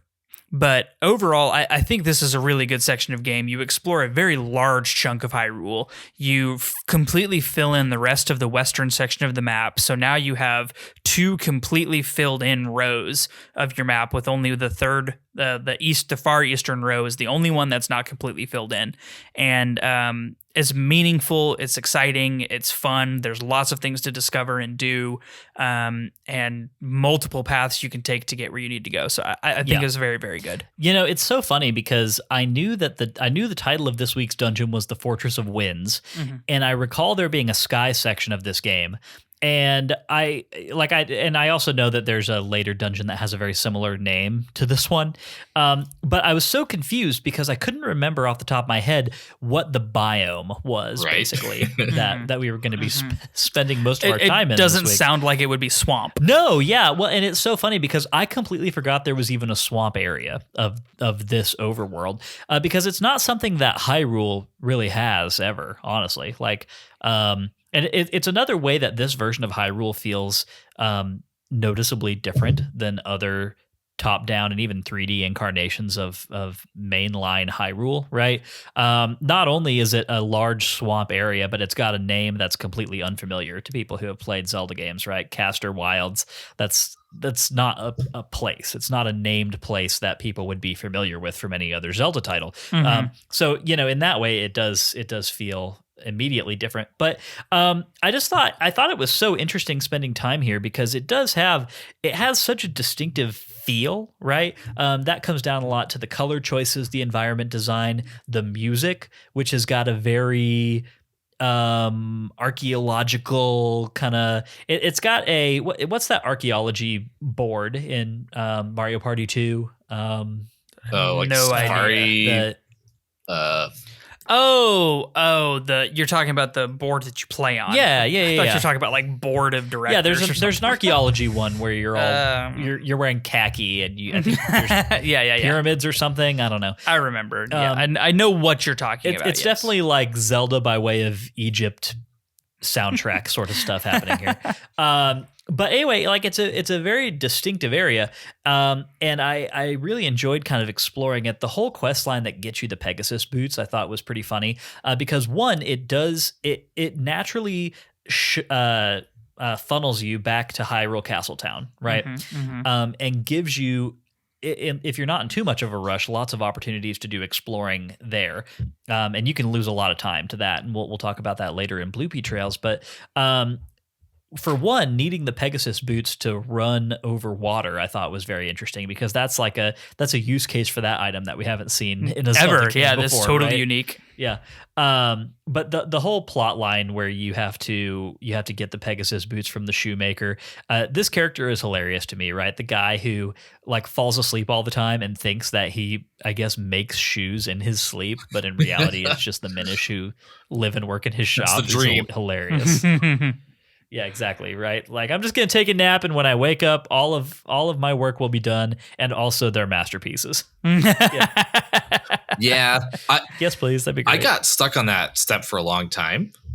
I was exploring around. I was trying. I knew I needed to get the Pegasus boots because I think there's a sign that straight up tells you. And I couldn't figure out how to make it happen. There's some hidden condition that has to be met before the shoemaker will fall asleep.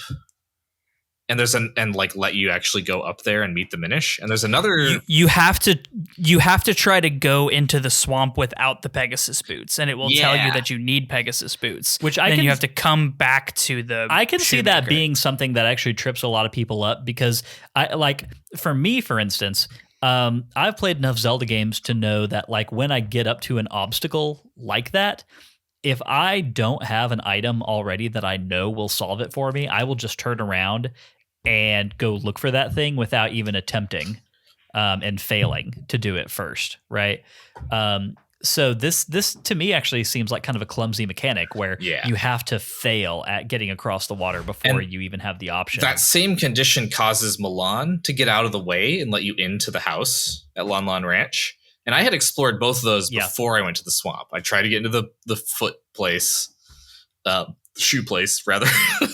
And I tried to get into Lon Lon Ranch. So then after I triggered that invisible condition, I didn't realize that it was going to cause things to change because it didn't seem like a notable thing that had happened that would cause world state changes. So I spent like an hour and a half bumbling around Hyrule, totally unsure what to do until I finally looked it up. Yeah, I didn't get stuck on that particular step. I definitely got stuck for a few minutes trying to figure out just how to get to the witch's hut over in Minish Woods. I spent a lot of time screwing around in the areas of the woods that I had already been to, just thinking like maybe a new item that I have that I've gotten since I've been here will do that for me or whatever. And so it did take me quite a while to realize that the solution was to kind of go through Lon Lon Ranch and that there would be a way to get over there from that area. And then once I put that together, it happened pretty quickly. I know, Matt, you got hung up on this for a little bit as well, right? Well, I was exploring a whole lot, and somehow I still managed to not find the right way through Lon Lon Ranch for a long time. I just never went far enough north. I thought that the screen stopped at there's a ledge there, and I thought the screen stopped there, so I never went far enough east to then circle back around north. So it was just really like I didn't utilize the space correctly. But yeah, I did get stuck for a while there, and that I got a little frustrated, but once I figured it out, I just went like, oh, I'm an idiot. So it was a me problem, not a game problem. Oh, I don't think you're an idiot, Matt. Thank you. I appreciate that. Yeah. But anyway, this was kind of fun because we get to the witch's hut, and of course, she sells blue potion in addition to the wake up mushroom that you need to get in order to wake up the cobbler. But I thought it was funny because this witch's name is Syrup. And we now have kind of like a lineage of witches with like breakfast adjacent names in the Zelda series. The witch Maple is one that we'll kind of come to know in the Oracle games, I believe is where Maple is. Or is Maple the witch in... No, Irene is A Link Between Worlds. Okay. So yeah. So we get Maple in the Oracle games, and we have Syrup in this game. Just thought that was and the witch, the older witch in A Link Between Worlds is hinted to be Maple. Oh, gotcha. But yeah, Syrup appears in Link to the Past and Link's Awakening, and Oracle of Seasons and Ages, and the Minish Cap. Syrup is in Link's Awakening? Yep, she's the witch in the hut that gives you the magic powder. At least that's what. And she actually has a name? I always just called her the witch. How Zelda Wiki knows that that's Syrup versus some other witch, but that's what Zelda Wiki says. Okay, interesting. Regardless, we get the Pegasus boots. We're able to now freely explore the Caster Wilds. And within about 5 minutes of being able to do that, we stumble across one of the coolest items in any Zelda game, which is the bow, which you just sort of like get out of the clear blue sky here. Yeah, which was awesome. Like, I thought this was really interesting that we got a, generally speaking, dungeon item just in the overworld. It's really fun. Well, it's funny because like it's another not necessarily callback, but another similarity to the way things happen in Link's Awakening, right? Where the bow is just like, well, just kind of buy it whenever you have enough money, I guess, you know. They have you noticed the pattern where they give you the cool new item in the dungeon, and they give you some like oldie but goodie item leading up to the dungeon. Like that's a pattern throughout this game.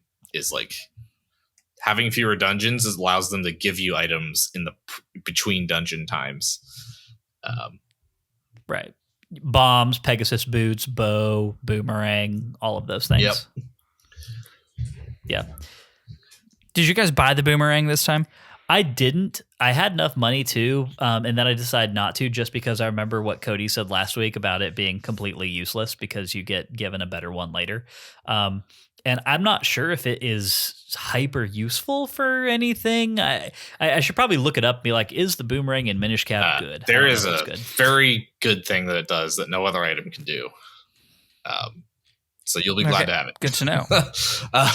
I bought it because I needed to get rid of a ton of rupees while I was kinstone hunting. Kinstone reward hunting. I don't know what the proper term there is. You were kinstoning. Yes, I was kinstoning, and I needed to get rid of some rupees. What is a coin collector in the real world is a numismatist. I wonder what the analog is for a numismatist. Yes, that is actually what the coin collectors are called. Yes. Numistatists. Numismatist. Yeah. Yes, there you go. Yeah. So, and the art of collecting coins is referred to as numismatics. Yeah, I did know that one. Numismatics. There you go, Max. Happy we could do that for you. Okay, a collector of stones in real life is called a lapidary. Whoa. So okay. I feel like that applies. So there you go. I would agree. Well, there we go. Okay, a lapidary. Cool. Good to know that. Wait, the exchange of knowledge is a beautiful thing. Max, how do you feel about Castor Wilds as a location? I actually find it really annoying.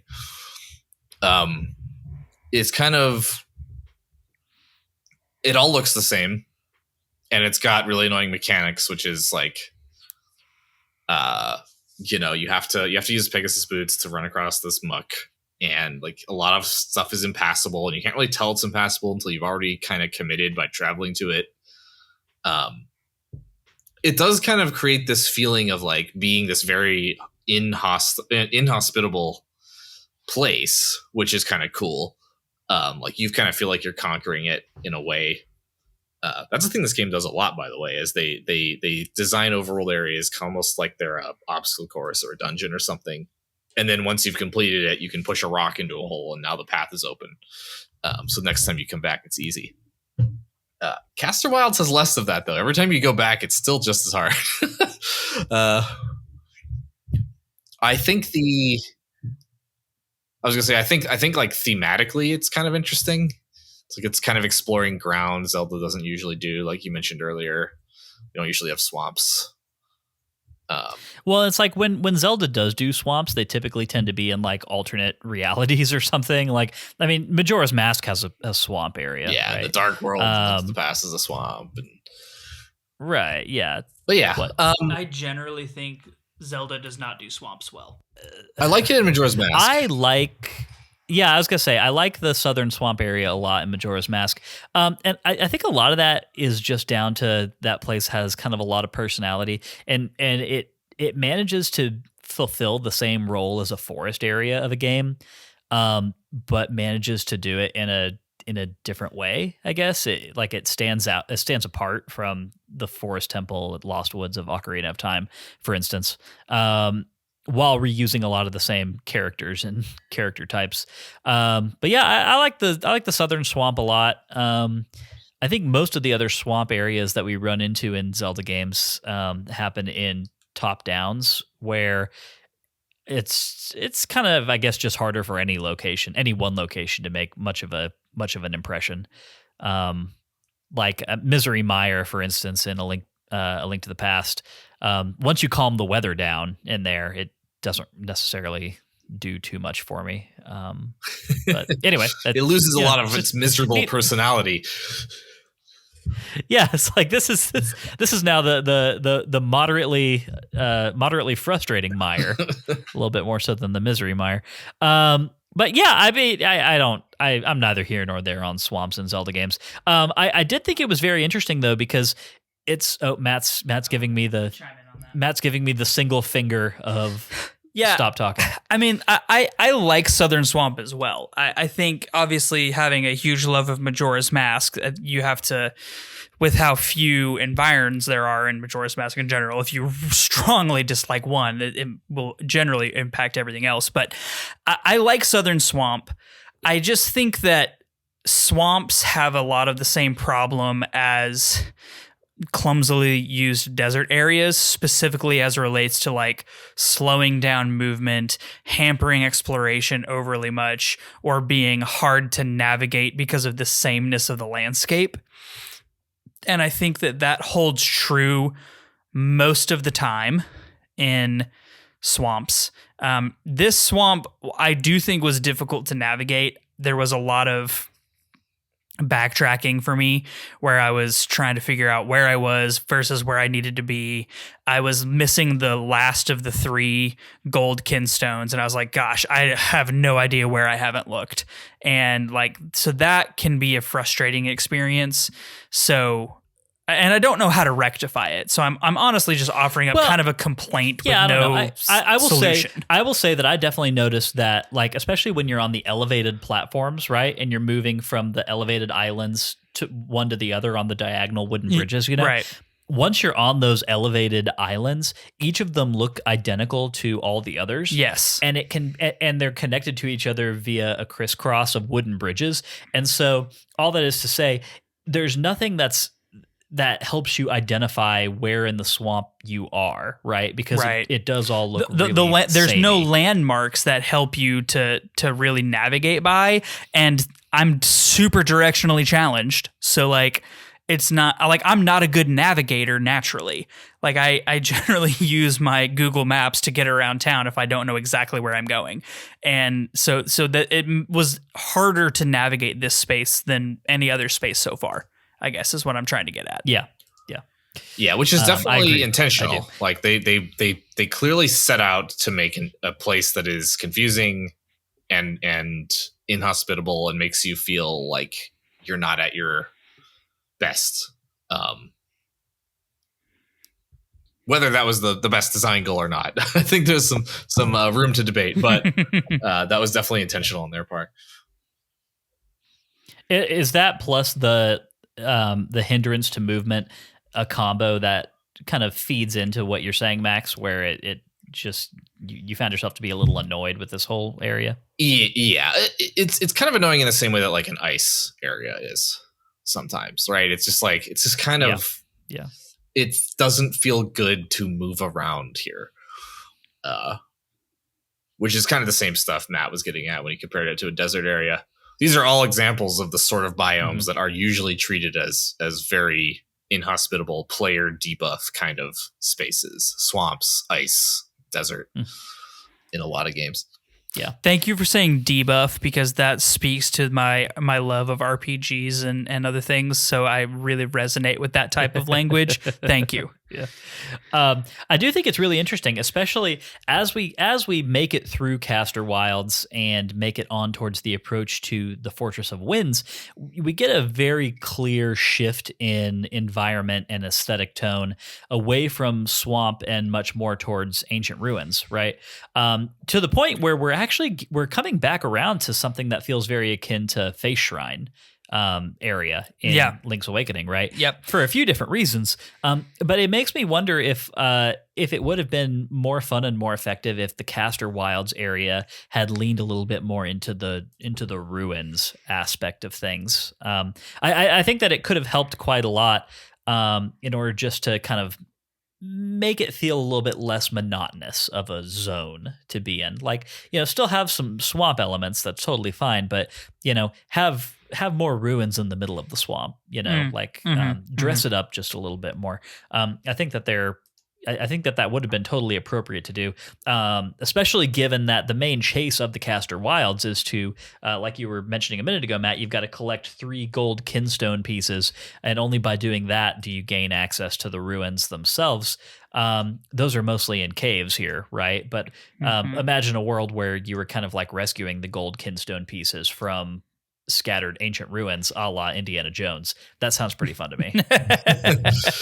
Yeah. No doubt. It does make so this talk of suddenly shifting biomes is making me think a little bit. I think one of the things that might have bothered me about this game when I first played it, compared to games like Link to the Past and Link's Awakening, was that it felt less like a real place. And part of why that is because it feels weird to have these like wildly different places right next to each other. And it feels weird to have like no kind of interstitial liminal space, that like boundary between them. It's just like, bam, suddenly you're in a swamp. That combined with the relatively small world was probably, it probably gave me a feeling of it feeling like a bit theme parky. Like you mentioned Mario Party worlds earlier, like that, like a Mario world almost, in comparison to other Zelda games at the time. And it doesn't bother me as much now because 2D Zelda games, it's harder for them to evoke those feelings of being a real place compared to what we're now used to in 3D Zelda games. So it's less of a less of a delta. Yeah, exactly. And I mean, and I feel the exact same way. Meanwhile, I'm remembering areas of Breath of the Wild where you can like, you're standing on one side of a canyon where it's like a summer day and it's the sun shining and it's green grass and flowers, and across the canyon at the exact same elevation, like 100 feet away from you, it's frigid, inhospitable Iceland, right? Yeah. A lot of it just relies on like, how do you handle that transition? Like, how is that? It can be a small transition, but having the liminal transitional space matters. Breath of the Wild is good at it. Yep. Yeah, completely agree. So as we make our way into the ruins, I want to come back to my earlier observation, which was that to me, this entire area starts to feel very similar to the Face Shrine area of Link's Awakening. Do you feel like I'm onto something a little bit there, Max? I mean, I think you're right. But I didn't make that connection myself while I was playing. But it does have a lot of similarities in terms of like the set dressing design and what kind of things you're encountering on the way there. Yeah. And of course, one of those things are, one of the main enemies that we fight in this area and then that recurs in the dungeon as well is this game's version of the Armos Knights, which have a really, really cool little hook to them. For one thing, I appreciate how similar they look to the Armos in Link's Awakening. They are pretty much the exact same design for that creature, just kind of, gussied up a little bit for 16-bit graphics versus 8-bit graphics. But the overall design of the enemies themselves is very similar, which is probably one reason that this was feeling Face Shrine-y to me, because those knights are scattered all around the southern Face Shrine on Koholint Island. But also, I love this whole thing where you're trying to get past that first one. You're not exactly sure what you're supposed to do. You can't kill it. It's just not moving. But you see a Minish portal close by. So you shrink yourself and go into a nearby Minish hidey hole. And the Minish who's there gives you this fun little tidbit like, hey, those mechanical night creatures, they were actually created by the Minish for humans. And it's a secret that not a lot of people know, but they have an on and off switch inside of them. Do with that what you will. And so that's a pretty fun little hint. And then when you get back out into the overworld, you start looking at the character models for these Armos Knights. And what do you know? The front of the shield was a ladder the whole time. This was such a fun, clever little thing to me, where you actually climb up the ladder on the front of these dudes' shield, go inside their heads, and then you can switch them on and off in Minish Link form. Mm-hmm. Yeah, it's great. I mean, I loved this. It was so good. I have a note that I think that mechanic was underutilized because they don't do enough with it. And it's so cool. I wish they had done more with it. Yeah, there's one or two places in the lead up to the dungeon, and then one puzzle I can think of in the actual dungeon that require you to do something with that. And I completely agree. I mean, and the boss. Oh, well, yeah. Okay, well, we'll get there. But yeah. But I agree, Max. I think that this is something that could have been leveraged just a little bit more. But like, it's one of those things where we were so impressed in the first 2 episodes of the season by the areas where when you're shrunk down and you go into, like, you're not in the overworld. It's like when you actually go into an environment, right? You know what I'm talking about, right? Like, it goes back into you're viewing Link at normal size, even though you're still shrunk down, and you're seeing the big pixel art set dressing all around you, like the huge blades of grass. Sometimes when Link is Minish form, he's his normal sprite. Sometimes he's 5 pixels tall. And you're talking about normal sprite. Exactly. Right. Yes. Yeah. Talking about normal sprite. But it's one of those things where it's like that moment where we climbed up into this night and just flipped the switch, and then the entire inside of the night starts to glow pink. And like you hear that hum and you're like, oh yeah, okay, I did it. I turned this massive automaton on. It's one of those moments that to me was just so fun because it's such a successful such a successful exploration of the base theme of this game. Like, it's yet another example of like, hey, the main hook, the main gimmick of Minish Cap is actually a really great one. Yeah. And it continues to be very interesting in a wide variety of circumstances. Do you mind if I go on a world design tangent here? Yeah, no, go for it. I have a lot more thoughts about this than I do about the actual dungeon anyway, so it'll even out. So I think the shrinking mechanic works really well with their world design in this game. And there's a bunch of reasons for that, but like some of the ones I want to highlight are, I love how it allows them to get away with having a lot of different, very tiny indicators to the player to give clues to things. In most Zelda games, especially like 2D ones like this, like when there's a clue, like a mechanic you need to do in a spot, it's going to be like a big thing, right? It's going to be like the size of your character. It's a full square or whatever. It's going to be like, here's a switch or here's a door. But because of the Minish concept, they can have like a 10 pixel wide staircase somewhere, and they can like really hide it in the environment. And it creates this whole dynamic where every time you go into a space, you kind of look really closely all around to like find those little details. And sometimes the little details are just decoration, but it still like pops up in your head like, oh, maybe I'll be able to go up that sometimes. Like they do that with these water rivulets sometimes. A really good example of this is so sometimes you'll see a house or a structure, and there will be like a double row of tiny little flowers that lead up to the structure. And when you're like large Link, you can just step right over those and there's no issue, right? But basically that's a signpost that says, as Minish Link, there's a hidden door here. If you walk between these rows of flowers, there's a door that leads into this structure. Yeah. And the other thing it allows them to do is have meaningful stuff happen by interacting with a tiny, like 5x5 pixel clue in the environment, right? Like you might go into a whole new screen by going there, or you might be able to go up a chimney and come out on a roof. Like it allows them to just get these really dense secrets and like things to discover. You could be on a single screen and you could be surrounded by like 7 different little things. And I love that. It's kind of hard to do in a lot of games because of just like, it's hard to get both that density and meaningful stuff to happen at that density level. But because of this whole concept, they're able to do it here.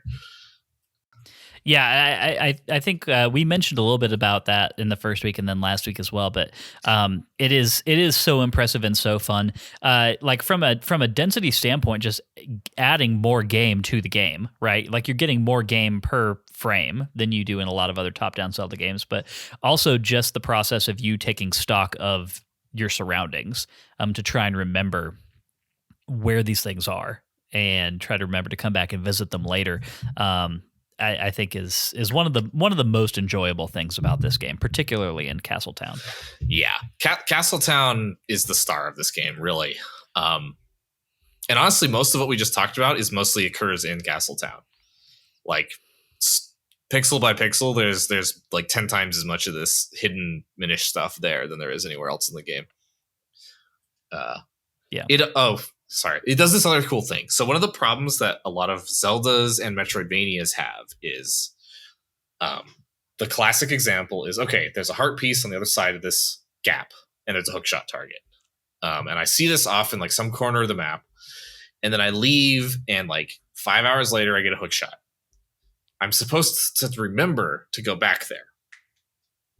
But I've probably forgotten, or maybe I half remember. I don't remember where it was, and it's kind of hard to like to get that excitement of it because it's been so long since you saw it.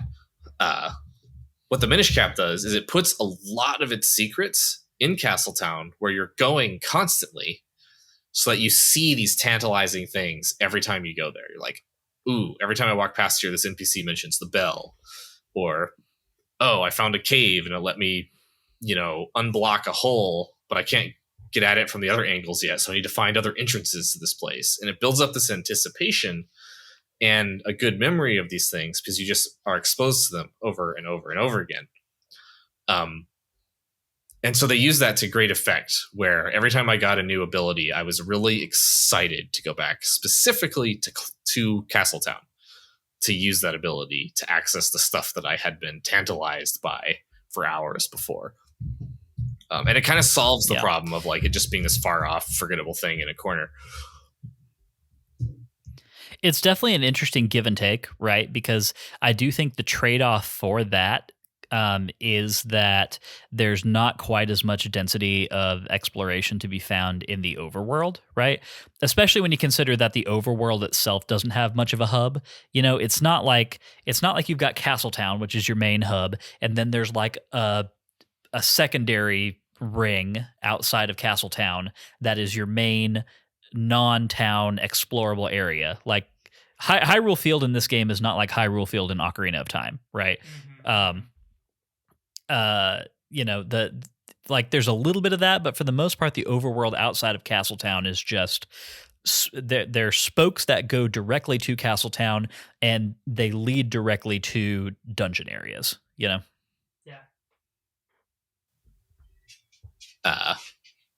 Castletown makes me sort of wish that the whole game was Minish sized. Like just you're exploring a whole world that is just a shrunk down, like it's a single town or something in the real world or something.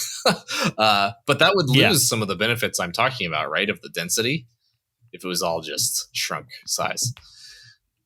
Yeah, no, for sure. Did you have anything else on the world design that you wanted to mention before we kind of get on into the I'll stop dungeon? Pulling us off the rails here. No, it's okay. It was a great observation. I appreciated it.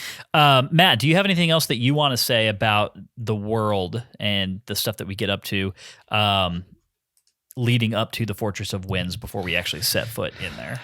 We didn't talk about the king getting possessed by Vati. Oh, you know what? You're right. I mean, it's a brief thing. It's a brief thing, but it happens. So that was interesting. The king gets possessed by Vati and sends the soldiers to find the light, which, I think the light, whatever, is supposed to kind of be the Triforce. I was going to say Capcom Triforce. At this point, I was wondering if we were coming back around to a Triforce place. Yeah, possibly, but that was an interesting little tidbit. I do think it's really interesting that the guards start having different dialogue when you talk to them after this happens. Yeah. Right. Like there's this one poor guard, like the guy who's off towards the eastern end of Hyrule Castletown. I talked to him and he was just like, he's over by a bush and he was like, oh, no sacred light over here. Of course there's not. I'm so stupid. It's like, oh, buddy. Poor guy. Go easier on yourself, man. I love how this Hyrule is like not destroyed. Right? Like this is the only time we ever see like a functioning at peace Hyrule in the whole series. Up until maybe this point. Yeah, I mean, front half of Ocarina, though, but I guess even then, like Ganondorf had gone to all the like. Yeah, I totally agree. I think it's fun because if nothing else, like the cast of characters too really sell this version of Hyrule as being like a community, more so than a lot of Zelda games manage to pull off or try to pull off. And I think that's really effective. I appreciate it a lot for sure. All right, well, let's go ahead and get into part 3, which is the dungeon map, where we talk about this week's dungeon from mechanics to music and more. This week's dungeon is the Fortress of Winds, which we get into from through what I think is a really beautiful little entrance into the ruins. If you look up a picture of what the entrance to this dungeon looks like, it's kind of like similar to when you go into the Cave of Flames. There's just a lot of like care and like little detail that are packed into this entrance to this dungeon, which I thought was really fun. But the other thing that I thought was really fun is that when you walk in for the first time, you're kind of in an antechamber to the dungeon, you know? Yeah. And then you walk in and there's the pre-dungeon room, and then there's the actual first room of the dungeon past that, which I thought was kind of fun. And the very first room past that, you immediately know what kind of item you're getting. Yeah, exactly. From this dungeon. It's yeah, like, exactly. I guess I'm getting a digging item. Cool. Yeah, it's pretty clear. Like you kind of look around at all the towering columns of dirt that are blocking treasure chests, and you're just like, I wonder. What this could be. All right, Flipper's dungeon. Called it. Yeah. Max, how did you feel about the Fortress of Winds just generally? Actually, we'll come back to that. Let me do my yeah. You got to do your rundown. Okay. Yeah. So the Fortress of Winds is I think this is a 3-story tall dungeon. It's got basically 3 main branches. Right. You've got one like as soon as you walk into the front door of the dungeon, you have one doorway that's directly in front of you, and then another one that's off to the far right, another that's off to the far left. And basically the dungeon has 3 main wings. There's the east, the west, and the central one. And the main flow of the dungeon is on the east and west ones. You have to go up several stories, solve a variety of puzzles to get keys, which then give you access to 2 locked doors in the central wing of the dungeon. Like Matt said, the dungeon is scattered with large columns of dirt that have to be cleared out of the way in order to gain access to things like treasure chests and to move further into the dungeon. The item which we use to do that is the mole mitts. Which once you get those, you're able to freely clear away these columns of dust. It's definitely a little more interesting than a shovel, I gotta say. Enemies that we fight in this dungeon are going to be a lot of Stalfos. We get a fair amount of likes actually, and a bunch of Moldorms toward the end of the whole thing, to the point where I was worried that the boss was just going to be Moldorm. And it was not, and I was very happy about that. But yeah, and then so some main puzzle solving elements that happen in addition to using your mole mitts are also activating switches with the bow, which we got in the Caster Wilds, and then also they're not Armos Knights, but the big stone soldiers. Yeah, they look like big pissed off Sheikah stones. Honestly, yeah, fair enough. What they kind of look like. But we run into a lot of those here. You can only activate them by shooting them in the eye with a bow and arrow, and then you can kill them with a few more shots. But so there's just as many bow related puzzles in this dungeon as there are mole mitt related ones. And this dungeon actually has a really fair amount of shrinking to Minish form in order to move between rooms and to solve puzzles. There are a few really fun uses of the Picori blade duplication mechanic in order to step on switches. There's a few rooms where switches are kind of like you've got to figure out just how far apart you need to be standing in order to have 2 links standing on 2 switches at the same time. Thought those were a lot of fun. The name of the boss is where are you, buddy? Those giant statues are called Igor statues, just by the way. Ah, good to know. Mazal is the name of the boss of this dungeon. who is a giant mechanized head with 2 disconnected hands. Honestly, it's Andros. Yeah, we're back to Andros from Star Fox 64. Yeah, Andros / Tower of the Gods boss in Wind Waker. Yeah, so that is the Fortress of Winds in a nutshell. Max, I'm going to pass it over to you first. How did you feel about this dungeon just in general? Yeah, so, okay, I picked this dungeon not because I remembered it, but because I went and listened to the Game Maker's Toolkit's guy's analysis of Zelda dungeons, and this was the dungeon he called out as his favorite in this game. And I typically am on the same wavelength as him, so I was like, hell yeah, that's the one I want to play. But I ended up not liking this dungeon. So it is interesting because it's somewhat non-linear, right? It's more so than most other dungeons games. I feel like you can do it in different orders. You can solve puzzles, get keys, open doors in different orders, which is a relatively rare quality in a Zelda dungeon, basically from this, around the early aughts onwards. So I was excited about that, but I ended up mostly just being confused and lost a lot. It didn't help that a lot of this dungeon is not on the map. I don't know if you two noticed this, but some of the like antechamber rooms at the beginning and the rooms that are like sand tunnels that connect rooms together, they don't appear on the map. And that actually threw me off a lot because I was like lost and trying to figure out where to go and what to do, and I kept looking at my map and it was just missing a bunch of stuff.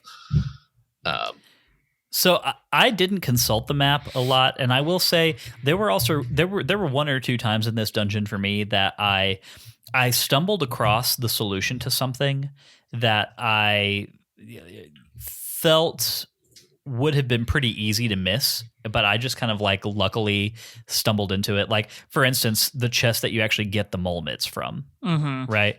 The fact that there's like a very subtle bombable wall that you have to blow apart to go in and get those. I felt like that was something that could have tripped people up. So I thought it was subtle until I realized that there's the 3 little squares that are different from everything else. And you also, when you break the pots in the frame before, they drop bombs, which is the only time in the entire dungeon where you can get bombs. So it's like it's trying to prompt you to think about bombs whenever, in that prior thing. So yeah, I get it's that. definitely extremely subtle. For somebody who's played a lot of Zelda and like knows the language of Zelda puzzling, For sure. I think that there are enough clues to kind of get you there. But if this was your first Zelda game, for instance, then I could see you getting real hung up on something like that. But anyway, all that is to say, I made it through this whole dungeon pretty... without much fuss, honestly. Like I definitely don't know. I'm sure that I did it in a slightly different order than you did and then Matt did, because like you're saying, you do have that flexibility, but I didn't get too confused or tripped up in here. And also, to your point, Max, didn't find too many instances where I was having to consult the map and didn't really notice that there were inconsistencies there. Yeah, I think one of my big mistakes was because it's not on the map, I forgot that there was an antechamber that leads in 4 different directions. I was like stuck in one wing of the dungeon, and I went to like the beginning of it a bunch of times, and it looked like the exit of the dungeon. So I didn't leave. And so I just like didn't even I had so much trouble finding my way forward because I just didn't try to exit and go find those other wings. Well, and it's even more confusing because that room is where the warp points end up.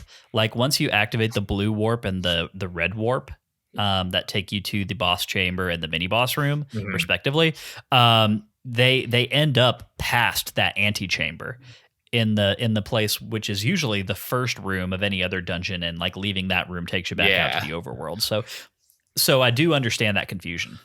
All right, let's go ahead and talk about the main item of this dungeon, which is the mole mitts. Like I said just a minute ago, interesting, more interesting by far than just your average shovel. But in practice, maybe not the most interesting thing that we've gotten in this game so far. Do you feel like that's accurate, Matt? Yeah, no, I mean, look, a digging thing is neat. I think it's the only reason it's more interesting than just a regular shovel is because of the way, like I said earlier in the episode, the way they utilize it in solving puzzles within the dungeon and presumably later in the overworld. Like instead of just trying to dig holes in the ground, or as far as the magma myths go in Skyward Sword, digging in tunnels underground, you just have walls of dirt that you dig through. So they make the item more interesting by having it interact with the environment in a unique way. Like by itself, it's really no different than a shovel, except for the way that it's used to solve puzzles. So. Yeah. I think the way that I sort of feel about this, and I'll send it to you in a second, Max, is to see if you agree or disagree with me. I think that they're neat enough. I just wish that they had an application for puzzle solving in this dungeon other than just the one thing, right? Which is just clearing out the massive columns of dirt that are laying everywhere. Is that kind of where you're at with it as well, Max? Yeah, I think it's the weakest of the new items that they came up with for this game. Although I think it could have been stronger if they had leaned into it more. So, like, what it does, like, yes, technically, like, thematically, we could replace it with a shovel and have it do the same thing, and it would be the same thing. And it doesn't really matter whether it's a shovel or mitts at that point. But it does work differently than any shovel has ever worked in the Zelda series, right? Because it clears a path forward instead of digging something up from underneath you. And like pretty much the game only ever uses it to let you kind of dig a path from point A to point B. Occasionally they'll show like a little gap in the sand you can dig in, and there's a treasure chest there, right? So sometimes you just have to clear a bunch of extra space in order to find a chest. The sort of stuff that I wish that they had done was like stuff like, oh, there's sand flowing and you can carve a path to divert it down a certain path to a place where you need it for the puzzle. Like stuff like that, where the paths you make are relevant to some mechanic or another, is the sort of thing I wish they would have done. So like they came really close to something interesting here, and I don't think they quite hit it. Yeah, I think the time that we actually do end up hitting it is in A Link Between Worlds with the sand rod, right? It's kind of the inverse of what this is, but it's used for a lot more interesting things, right? Like crossing gaps and creating walls and barriers, which this does not do. I do want to say it was a little frustrating because when you give me this much dirt to clear away, the first thing that I'm going to want to do in every single room once I have these things is just clear all the dirt. Like thinking there's going to be like, I don't know, like a heart piece or rubies or something, you know? Yeah. Like I'm going to automatically clear it all away just because I don't want to miss something that might be important underneath of it. But there was never anything important underneath of it. Like the dirt was occasionally blocking a treasure chest or something, or a switch or whatnot, but it was never underneath the dirt. Like you could always kind of see it. You could see the gap, you know, from the top down perspective. The first time I played this game, I do think. Oh, go for it. Sorry. No, go. No. You're up. Yeah, I was gonna say the first time I played this game, I did the same thing you did. I had a compulsion almost, right? Like I have to clear every room I'm in. There might be a secret. There might be a treasure. And like 99% of the time there isn't. You can tell what you need to dig to before you dig to it in this game, which I think is a good choice to try to head off that compulsion for players. This time around, I didn't feel like compulsion at all. But there is a major side quest in the game that involves finding these random little things hidden on back walls and caves spread throughout the world that are hidden by these sand piles. So they kind of undo that good choice for this one side quest late in the game. Gotcha. Cool. Well, we'll render judgment on that when we get to that point later on. As far as the dungeon is concerned, I think it wouldn't have changed the mechanics of the mitts at all to do this, but what would have made it a little bit more fun is if clearing away the dirt occasionally revealed like a hidden passage or something that took you to another room. Like one thing I don't understand is why clearing the dirt doesn't act the same way as like breaking pots or skulls or cutting grass. Like it never reveals rupees or hearts or anything. Like I feel like that would be another thing that would make it more worthwhile to invest your time in clearing a room of all of the dirt path. Yeah. Exactly. I'm curious, why do you guys think it is a good thing to incentivize players to clear all the sand? I don't think it's a good thing in and of itself, but it's the same reason as you have a field full of grass, go cut all the grass. Sometimes you'll get something good out of it. Like it's just a compulsion that a lot of players have. And even in this game, right? Like you can clear a field of grass and there might be kinstones in there. You know, I've had that happen once or twice. Yep. So it's like within the context of the game and some of the rewards that you know you can get from clearing environmental hazards or whatever, it was one of those things where my brain was already going towards that as a possibility. So, you know, I definitely don't think that it's like a good thing to have your players just assuming that they need to spend all this time clearing away dirt and like sinking minutes into that. But like my brain was already there. And so since that didn't happen, it frustrated me. Okay. No, that's fair. Yeah. They should have either made it obviously less interesting or they should have embraced it and made it have secrets and stuff to find. Yeah, exactly. That's fair. But I think a part of this too is that, like we said earlier, we get one of the coolest items in any Zelda game before we ever set foot in this dungeon.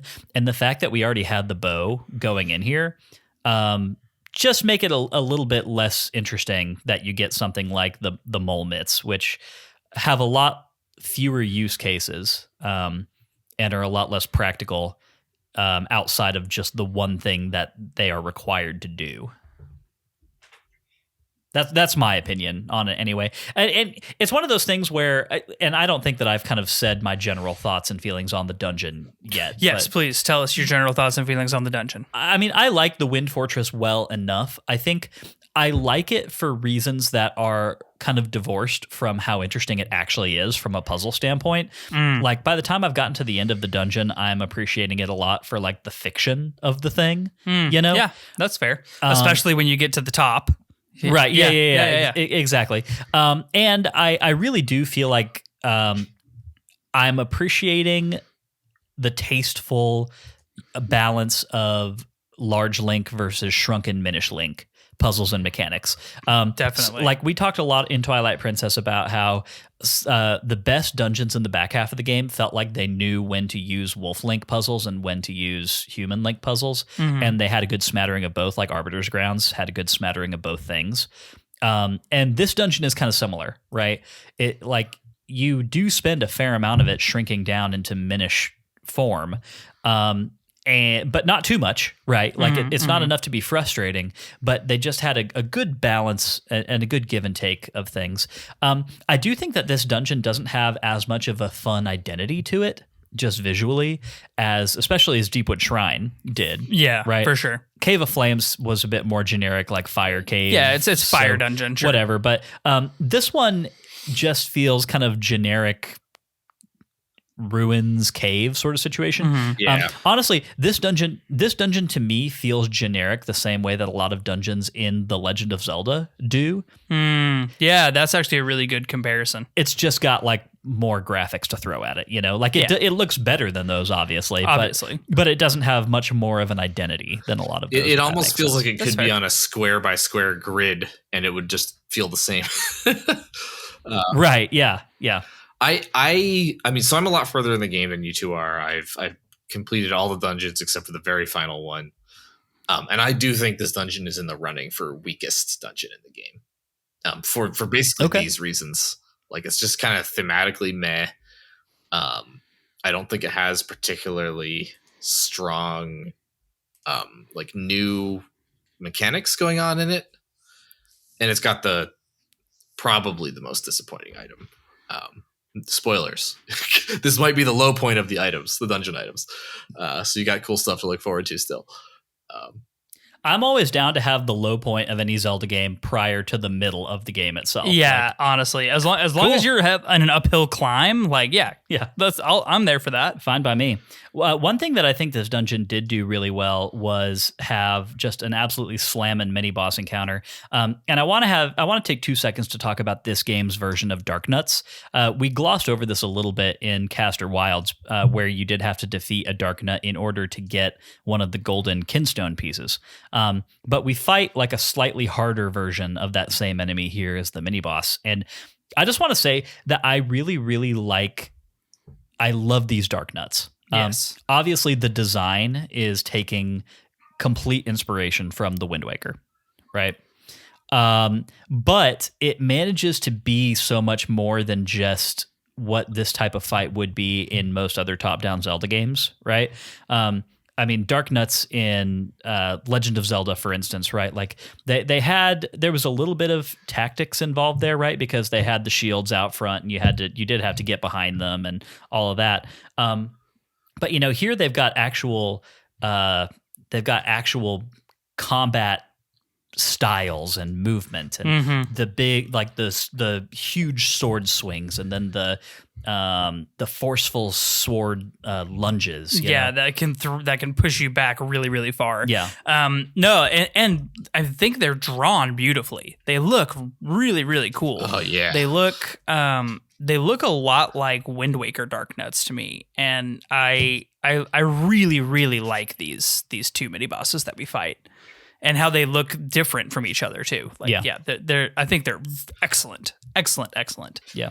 And it's nice because this is one of the areas where having a roll function really does help you out a lot, because you do have to try and be agile and in order to get behind the enemy to actually do damage to them. But the Dark Nut is moving pretty quickly, Yes. So you really do have to lean on that roll function to just kind of, to be moving all around the space as quickly as you possibly can, which I appreciated. Did you enjoy the Dark Nut fight, Max? I did. It's a very cool enemy visually, like you mentioned, and it does kind of force you to showcase. It forces you to utilize, I should say, some of the sword skills you learn in the game. Like I wish I'd had the roll attack at this point. By the way, at this point in the game, I had not found any of them, but there were several sword moves I could have found by now that I didn't have. So just FYI, make sure you're not missing too many of them. I got half of the sword moves after I'd completed the second to last dungeon, so I'm like wishing I'd had them throughout the game. That's interesting because as of this point, I only have the spin attack and then the rock jar breaker. I went and got the dash attack from what's his name, Swiftblade. After I got the Pegasus boots. Okay. But so far, that's all that I have. I have found the other two sword masters that exist within Hyrule. I found both of them, but I can't do anything with either of them because one of them you have to have a fire item to light the lanterns in the room. And then the ghosty guy who's in the swamp, you have to have all 7 sword scrolls. Swiftblade the first. Yeah, Swiftblade the first. There are more than 2. I'll say that. Ooh, okay. Ooh. All right. Anyways, to explore a little bit, I guess. Yeah, so I'll use this opportunity to talk about the combat. So one of the reasons why the roll is useful here is because the combatant that you're fighting is big, and they move fast. Link in this game moves about as fast as he does in like Link's Awakening or Link to the Past. But they have these large enemies that you need to get behind them, and they're moving fast. So like your speed by default just isn't enough. And that's the sort of thing they needed to have in order to make the role feel important and meaningful in this game. So I'm glad they do that. Have you noticed that in this game, when you hold down your shield, you strafe? No, because I have not. I never use my shield. I never have it equipped. I only use the shield during these 2 Dark Nut fights. Yeah, every once in a while I break out the shield because it is powerful. If you're fighting an enemy where it's helpful to you, which you usually aren't. When I very first time I got the shield and I tried using it in this game, I noticed that I think this is the only 2D Zelda game where when you hold down your shield, you strafe around but continue facing the same way. And I was like actually really excited about that. I was like, oh, they're gonna throw like cool combat stuff at me that requires me to be like maintaining my facing, which would be different from other Zelda games. They don't really capitalize on that, sadly. Probably because they didn't give us 3 item buttons for some reason, some totally baffling unknown reason, because they don't use all the items on the Game Boy. All the buttons, I should say, rather. So I have no idea why they only give us 2 items. But yeah, overall, I thought this fight showcased the cool combat of this game pretty well. Yeah. Yep. Totally agree. Do we have anything else about the dungeon itself that we want to mention before we move on to our discussion about the boss? I do like how the key dropped through the floor and you can jump in after it. It's always kind of a fun thing. I always kind of like that. Bit of an Eagles Tower moment here. Actually, I don't know if that happens in Eagles Tower. It definitely happens in Angler's Tunnel, though, where the key drops through the ceiling and then down it drops through several floors. Yeah. Also, dropping to the bottom floor as a Minish so you can get that piece of heart was a cool little puzzle that I enjoyed. I completely missed the piece of heart. I didn't know there was one in here. Yeah, there is one. So on the right side, when you become a Minish to walk around, you can drop into the hole in the floor and you drop down to the bottom as a Minish. Mm-hmm. There's a little Minish doorway you can walk through that leads to a piece of heart and a regrower. So yeah. Okay. Well, need to go back in there and get that. So thank you. It was really good. It was really good. And it signposted. This goes back to the generally good signposting throughout the entire game. As soon as I walked in the bottom floor of the right side passage, I saw the Minish door on the right side on the wall, and I was like, that's going to be important for some reason later. And remembered it when I went up and I got to the top floor and found the shrinker, and I was like, cool. I now know what to do with that. So yeah. Really just it works really well in this game. Yeah. Yep. Completely agree. All right. Let's talk about the boss of this dungeon, which is Mazal, the giant gold-plated robot enemy. Okay. So if this dungeon is a mediocre experience kind of, as a whole, I think that this boss is one of the coolest experiences that we've had in this game so far. I dug the hell out of this fight. I thought it was so fun for the exact same reasons as I thought that just being able to climb up inside the Armos earlier was a good time. I loved everything about this entire fight. I mean, it is a little goofy that we've got the disconnected bongo Andros hands thing happening again, right? Mm-hmm. Whatever. It's neither here nor there. I just thought the flow of this fight was great, and the fact that it kind of operates on 2 different planes, kind of in 2 different locations, as large Link having to use your bow and arrow to disable the boss, and then shrinking down to actually walk inside the boss as Minish Link and basically just destroy his processors, I guess, or something. Yeah, I mean, that's how I took it. You're going in and blowing up some Minish microchips, which it was really cool. Like that was like Tron, but with a sword. Yep. Yep.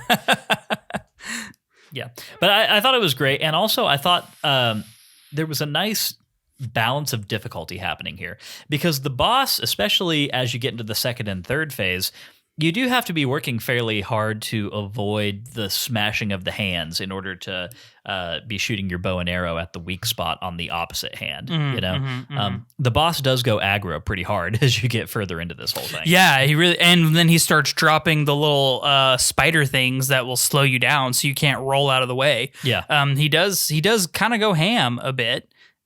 Which is fun. I like it when bosses have multiple phases that ramp up the difficulty as you continue through the fight. Yep. When they don't, like Fyrus, it's boring. So yeah, exactly. Yeah, I got smooshed a few times in here. I did. I lost not quite half my hearts, but yeah, I got smacked around a bit. Yeah. How about you, Max? Did you enjoy this one? Yeah, I think this is a really high point in the game, and honestly, the bosses in this game overall are kind of all good, but this one might be one of the best. And a lot of it is just because of the kind of novelty of going inside the boss, right? Like, that's just cool. It's cool. This might be the only boss where you swap back and forth between full size and Minish size that I can think of offhand. I mean, it's the only one that I can think of offhand, but I haven't played this game in over a decade, so yeah. Yeah. So I think it's cool they use that mechanic here, the main mechanic of the game, and I think you feel smart when you figure it out. You're like, oh, I need to do that thing I did to the other robots, and then you're like, what are the lore implications of this? The Minish made this robot, huh? And then you go break the ramp sticks. Yeah, it's a fun time. Anything else to add, Matt? I think it's interesting that you use the bow instead of the mole mitts. Like, you use the item that you did not get in the dungeon to defeat this boss. I mean, you do use the mole mitts a bit. So, I guess let me rephrase this. It feels to me like the bow is the primary item here, right? And then the mole mitts are kind of thrown in there when you go blow up the ram stick. So I like that they're able to combine those two things together. Also, the little drone bot that comes and picks you up and removes you from the head, makes me laugh. So yeah, those are my final thoughts. Boss is just kind of like, no. After you blow up his ram stick, he says no, not before. No more right now. Yeah. Like, hey, that's enough. It's a really, really bad self-defense system. Yeah, it is. It truly is. But yeah. Okay, totally agreed on all points. Super fun boss fight. But of course, I think the coolest moment of the dungeon overall comes at the very end once you beat the boss, where you kind of walk back out onto the top of the ruins and you come up to this giant stone pedestal where you think you're about to get the wind element. And instead, you read this stone tablet that basically says your element is in another castle. You find out that the people who built the wind fortress have ascended to the sky and taken the element with them. But what is it with games that we've played recently and having sky people? How many sky people are there in the Zelda universe? There's at least, it feels like there's a dozen. I know there's probably only like 4, but this is such a recurring trope at this point that it's kind of laughable. It's definitely something that we're leaning on pretty heavily. I mean, every Zelda are they going to be nipple chickens? That's not weird. Matt, how about that? Okay, but that's not weird because that's also real life, Max. They're not people living in the sky in real life.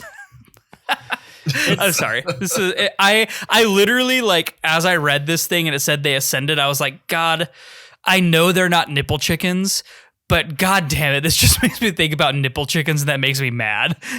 Like, I don't like it. Yeah, we're all still healing from our Twilight ruined Princess experience. The sky. So.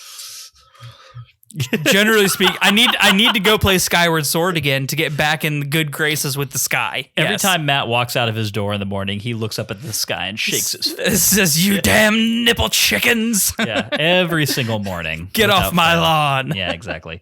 Anyway, I thought that from a story standpoint, this is really cool, and it's nice that this sets up a further basically just kicking this can down the road further into the back half of the game, which is fun. But of course, we do get a reward for our time in the form of an ocarina. Yes, and it looks like the Ocarina of Time. But it's not, Matt. It's Ocarina of Winds. Yeah. Yes, it is. It is indeed. And don't you go saying they're the same. They're not. I would never. I would never blaspheme the Ocarina of Time that way. Mm-hmm. So I didn't actually have a chance to try this out, but am I correct in assuming that I now have access to fast travel in this game? Mm-hmm. Okay, indeed. Cool. When I told you that I have played a little bit ahead, that is part of what I did was I fast traveled and I went back to Castletown and did some more stuff. So. Awesome. I've been waiting for a way to actually use all those statues I've been blowing up all over the place. Good stuff. But I think that wraps up the dungeon map unless we have anything else we want to say. I think the aesthetic of the top floor is really, really cool. Sorry, Max. I'm going to finish this. It's a quick thought. Go for it. The top floor aesthetic, I think, is the coolest part of the whole temple.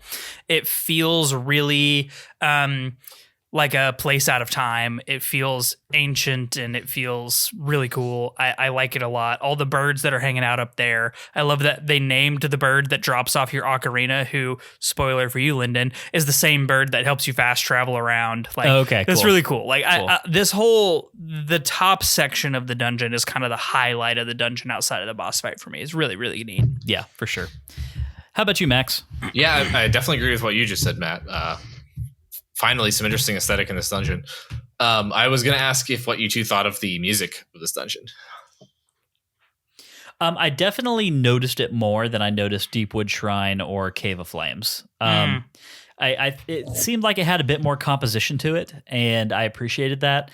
I still don't know that it's, fighting with Stone Tower Temple or any of these others for like great dungeon themes of all time, But I do appreciate that it's a little bit more than just spooky ambiance noises.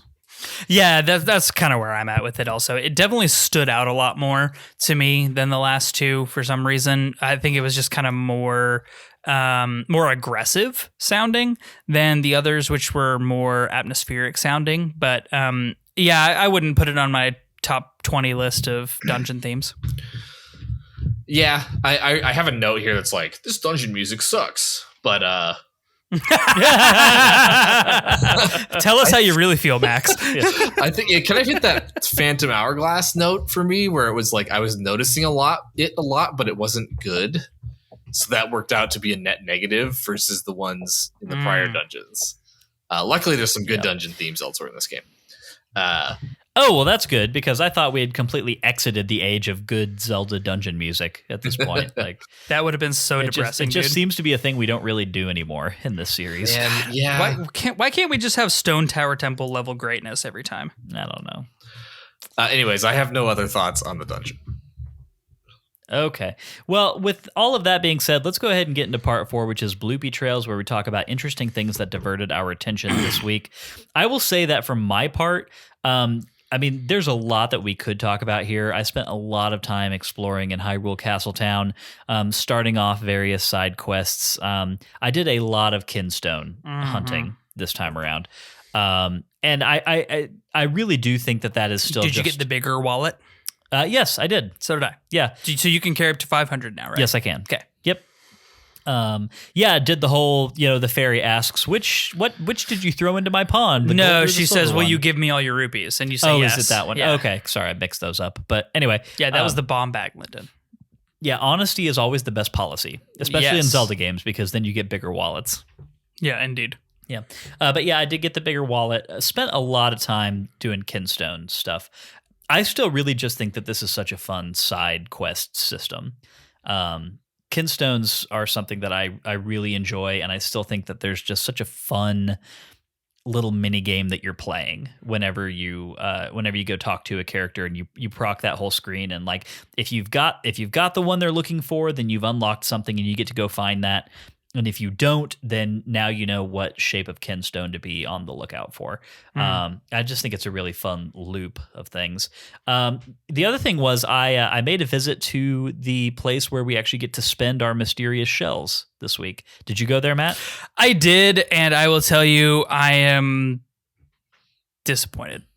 Yeah. I am not thrilled with the figurine collecting. It's mostly because I feel like I'm hitting a bazillion times and sitting there for 5 minutes waiting on one figurine. Oh yeah, and I'm sure. just like literally not interested in that at all. I mean, yeah, that is frustrating. Like it takes way too long to go through this whole process. And if you have a ton of shells like we do, then you're not like, I'm not in the mood to sit here for 30 minutes and just do this one at a time and have it take forever.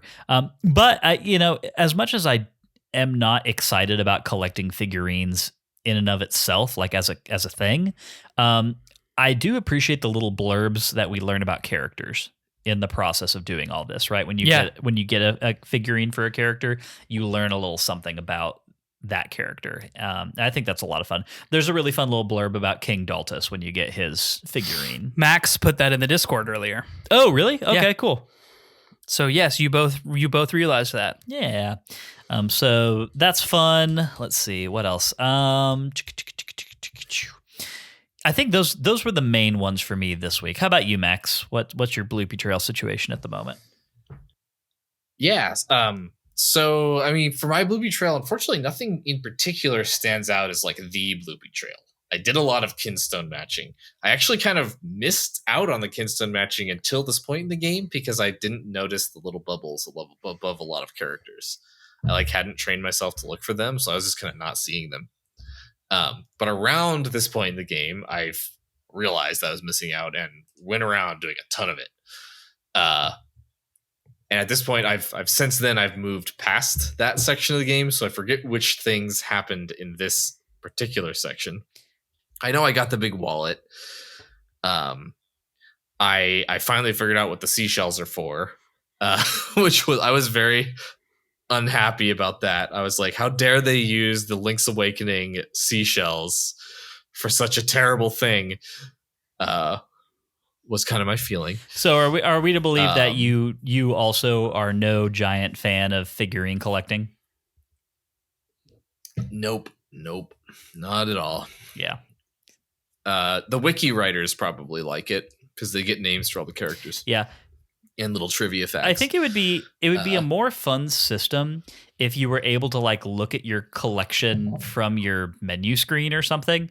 But the fact that you have to like truck it all the way back to this guy's house to go look at the ones that you have is a little disappointing, you know?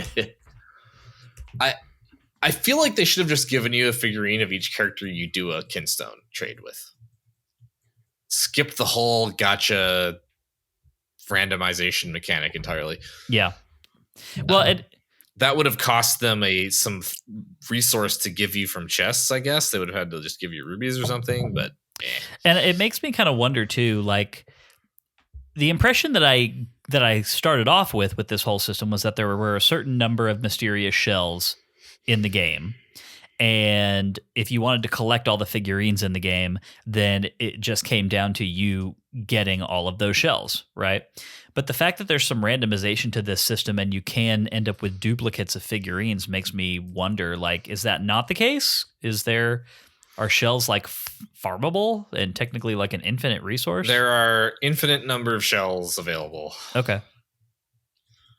You can like buy them from shops and stuff. And I think you can get them from like grass. I have definitely gotten them from grass. Yeah. Not that it matters because I'm probably not going to go back and do too much more with this, but like it was something I was curious about. So I guess I will talk about really quick about the kinstone system, which I love. So at the very beginning of this, I talked about how I was going to contrast something from Tears of the Kingdom with something from this game. And so I love Breath of the Wild, and I like Tears of the Kingdom a lot. But there's a criticism I have of both of those games. And that is for me, it is that they have over-explained the mechanics of how their world works. All your actions are like technology. And most things that are magical in those games are also technology. And one of the downsides of that is it doesn't feel as much like a fairy tale anymore, right? Breath of the Wild is like, it's too knowable.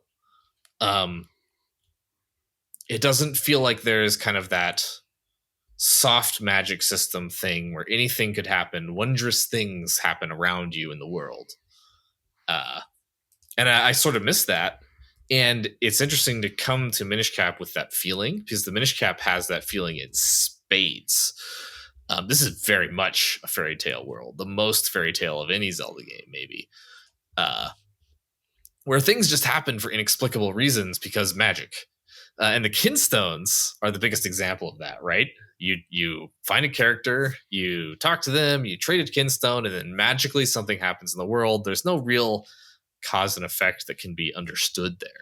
It just is. And I like that. It's fun. It's kind of refreshing right now, at least for me. So fun system. Love the kinstones. Yeah. Also very thematic, of course. Oh, yeah. No, for sure. But yeah, I think Matt and I are both big fans of them. Matt, you got a lot more time to mess around with that whole system this week. Are you liking it quite a lot as well? Oh, absolutely. I really, like I said earlier, I probably should have saved it for Blueberry Trails, but I said earlier in the episode that I spent a lot of time just really diving into the Kinstones and exploring Hyrule to search out what they gave me. So yeah, I think the Kinstones are a really great system. I think there are too many of them in some ways because some of them give you very important or they don't like resonate very well. So, I think I could do with half as many with making them more impactful. But overall, yes, I think it's a really good system. Yeah. There's one criticism I have of it, which is sometimes they put important things behind Kinstones, stuff like unlocking a new spoilered tagged thing. I won't mention it, but there's actual meaningful things that are beyond just like rupees and Kinstones and stuff, rewards that you can get from Kinstones. And if you know what you want, you're like, okay, I'm at this spot, I can see I need a Kinstone to access this thing.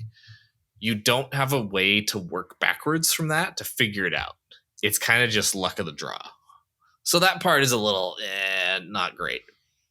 Yeah. Yeah, that's totally fair. But that's kind of my main and only real criticism. Yeah, I was gonna say I'm willing to put up with it. Given the win that it is kind of on the whole. But yeah, I do agree that instances like that could have some clarity, right? It would be a little smoother of an experience, but overall a lot of fun. The other thing that I did from a Bloopy Trail standpoint was, last week I talked about how if you use the Gust Jar to clear off one of those pallets in Hyrule Castletown, later in the game a vendor will set up shop there. With those various... Yeah, so that's Beetle. Yes, it is. Yep. And Beetle sells Piccolite. Yes. And I had Gatorade. Yeah. And I had to look up what Piccolite does in order to tell whether or not I thought it was something that was worth spending my rupees on, because it's not cheap. True. It costs a fair amount of coin. And it turns out that the answer for me, at least, is probably not going to do it.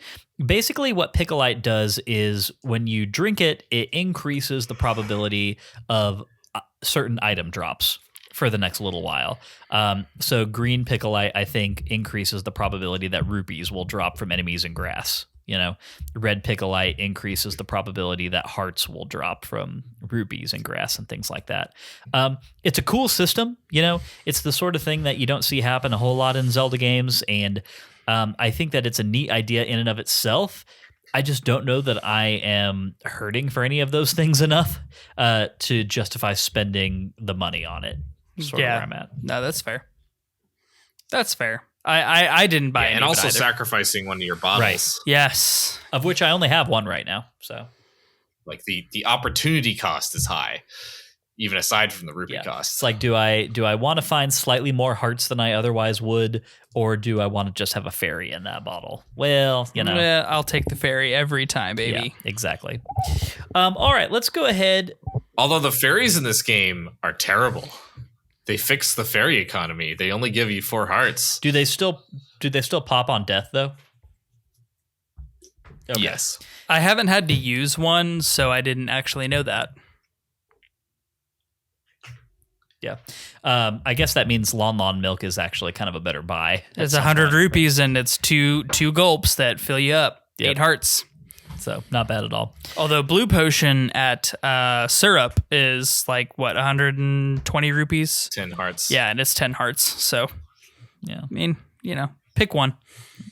All right, well, let's go ahead and move on to part 5, which is Z-targeting, where we talk about fascinating characters or enemies that we happen to cross. Matt, I'm going to send it to you first. I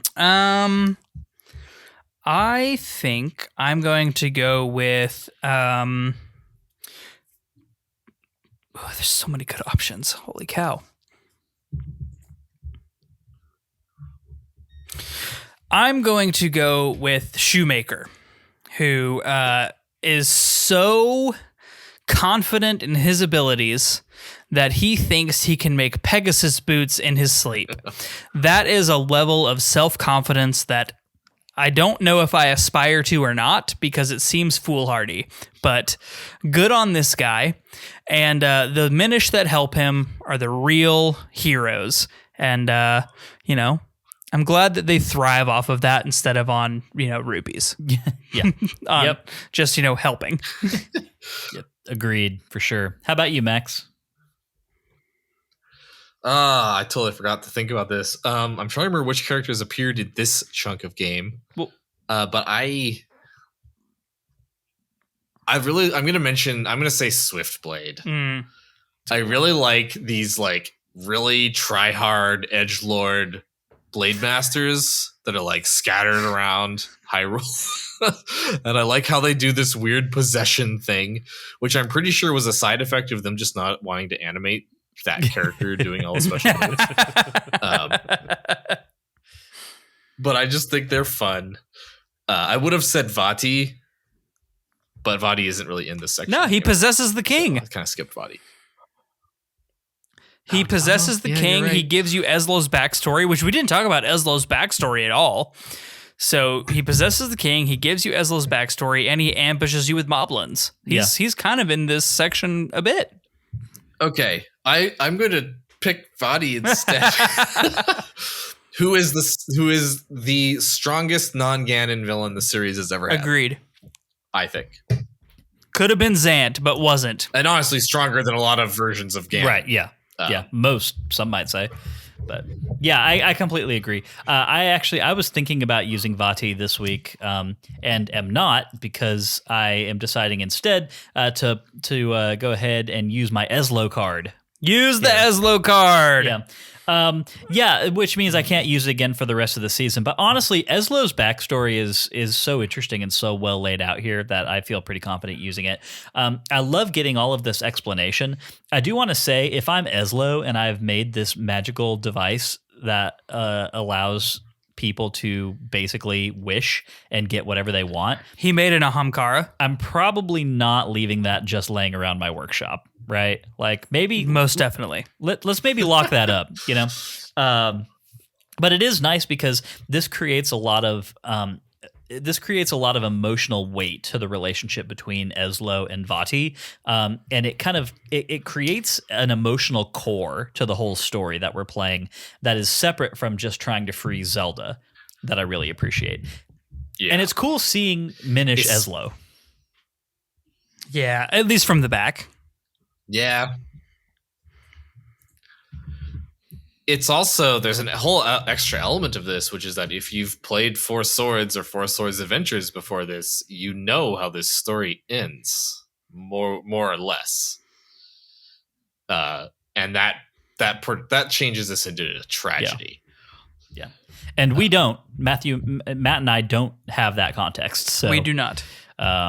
So consider us unspoiled, but definitely something cool to call out for sure. But yeah, definitely Eslo. Oh, I apologize a little bit there. I definitely thought you two at least. No, I mean, I know how this game ends. So yeah. Well, and we know, we know a little bit about the rough story of Four Swords Adventures, but I've got a little bit of a gummy impression of how these things all fit together at this point, I would say. So, but definitely looking forward to firming that up a little bit. Okay, let's go ahead and move on to part 6, which is our final thoughts, where we wrap up this section of the game in as succinct a way as Matt can think to do. So we explore this section of game, getting some interaction with some major characters, reforging the Picori blade, meeting the King of Hyrule, entering the Sanctum of Elements. That's what it's called, right? The Elemental Sanctuary. Yeah, close enough. Elemental Sanctuary. And then exploring a huge portion of the land of Hyrule, gaining the Pegasus boots, going through the marshes, and then into a dungeon, the Fortress of Winds, where we explore an ancient ruin, feeling like we're Indiana Jones, until we come to the top of the tower after defeating a really, really fun boss. Come to the top of the tower to discover that the element is nowhere to be found on this earthly realm of existence. So we move on into the next section of game, looking forward to getting the water element and then finding the route to obtaining the element of air after that. Well done. As always, Matt. That brings us, of course, to the end of the Sacred Realms Rundown. We will be back next week with another installment of the Sacred Realms Rundown to talk about another chunk of game. Max, we appreciate you having come on this one. It was a really, really fun episode for sure. And, obviously sad that we're not going to be able to have you on for your customary 2 appearances or more per season.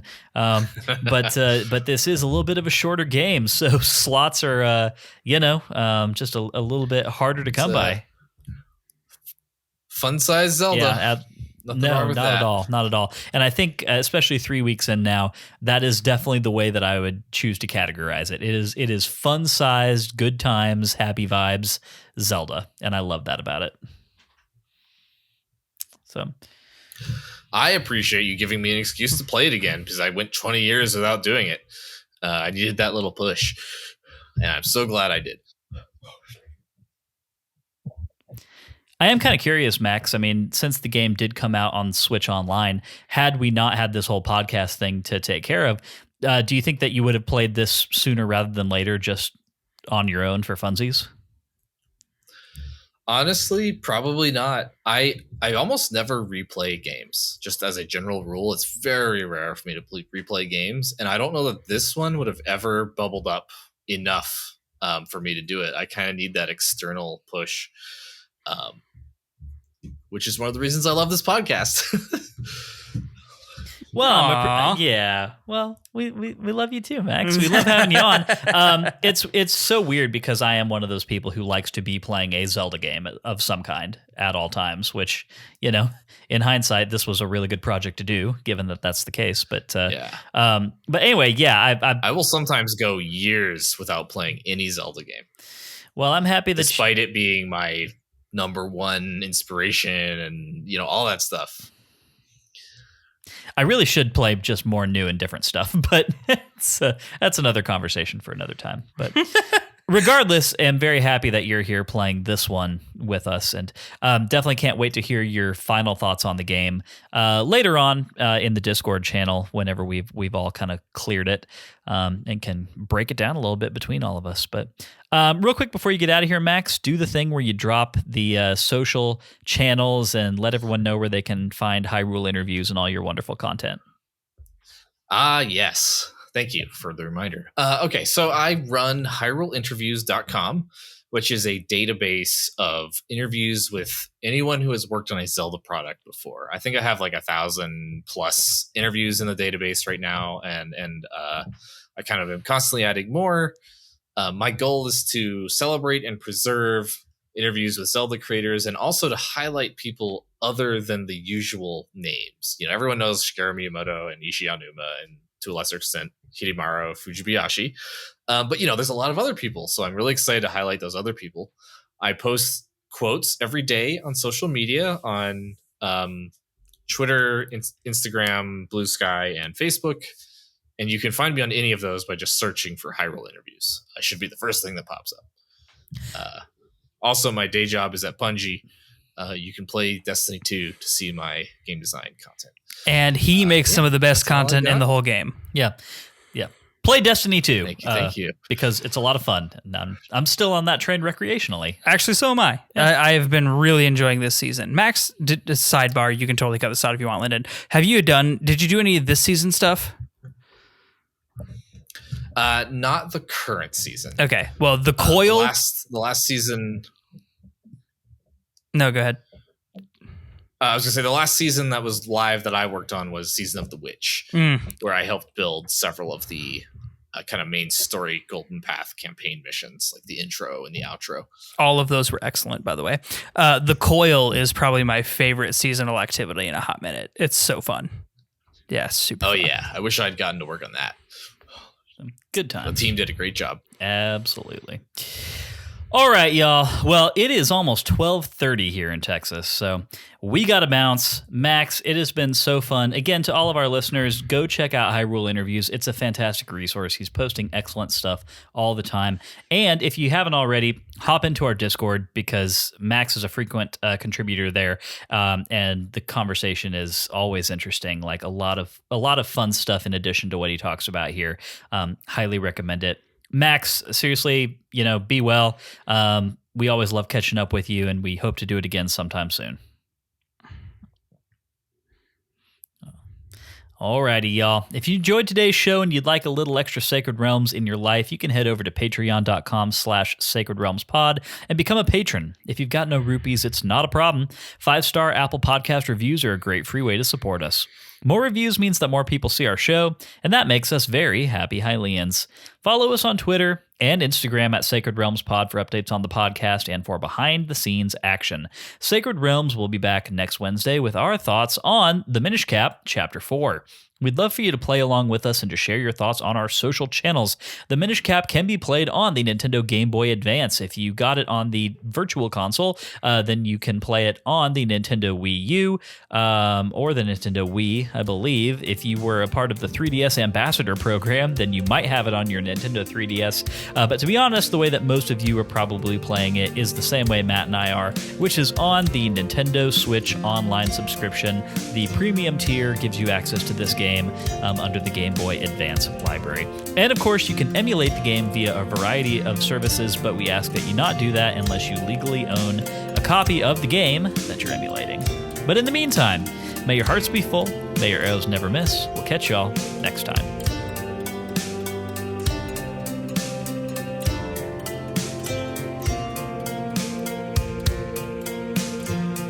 Sacred Realms is an independent, listener-supported podcast, which is produced, edited, and mixed by me, Lyndon Willoughby.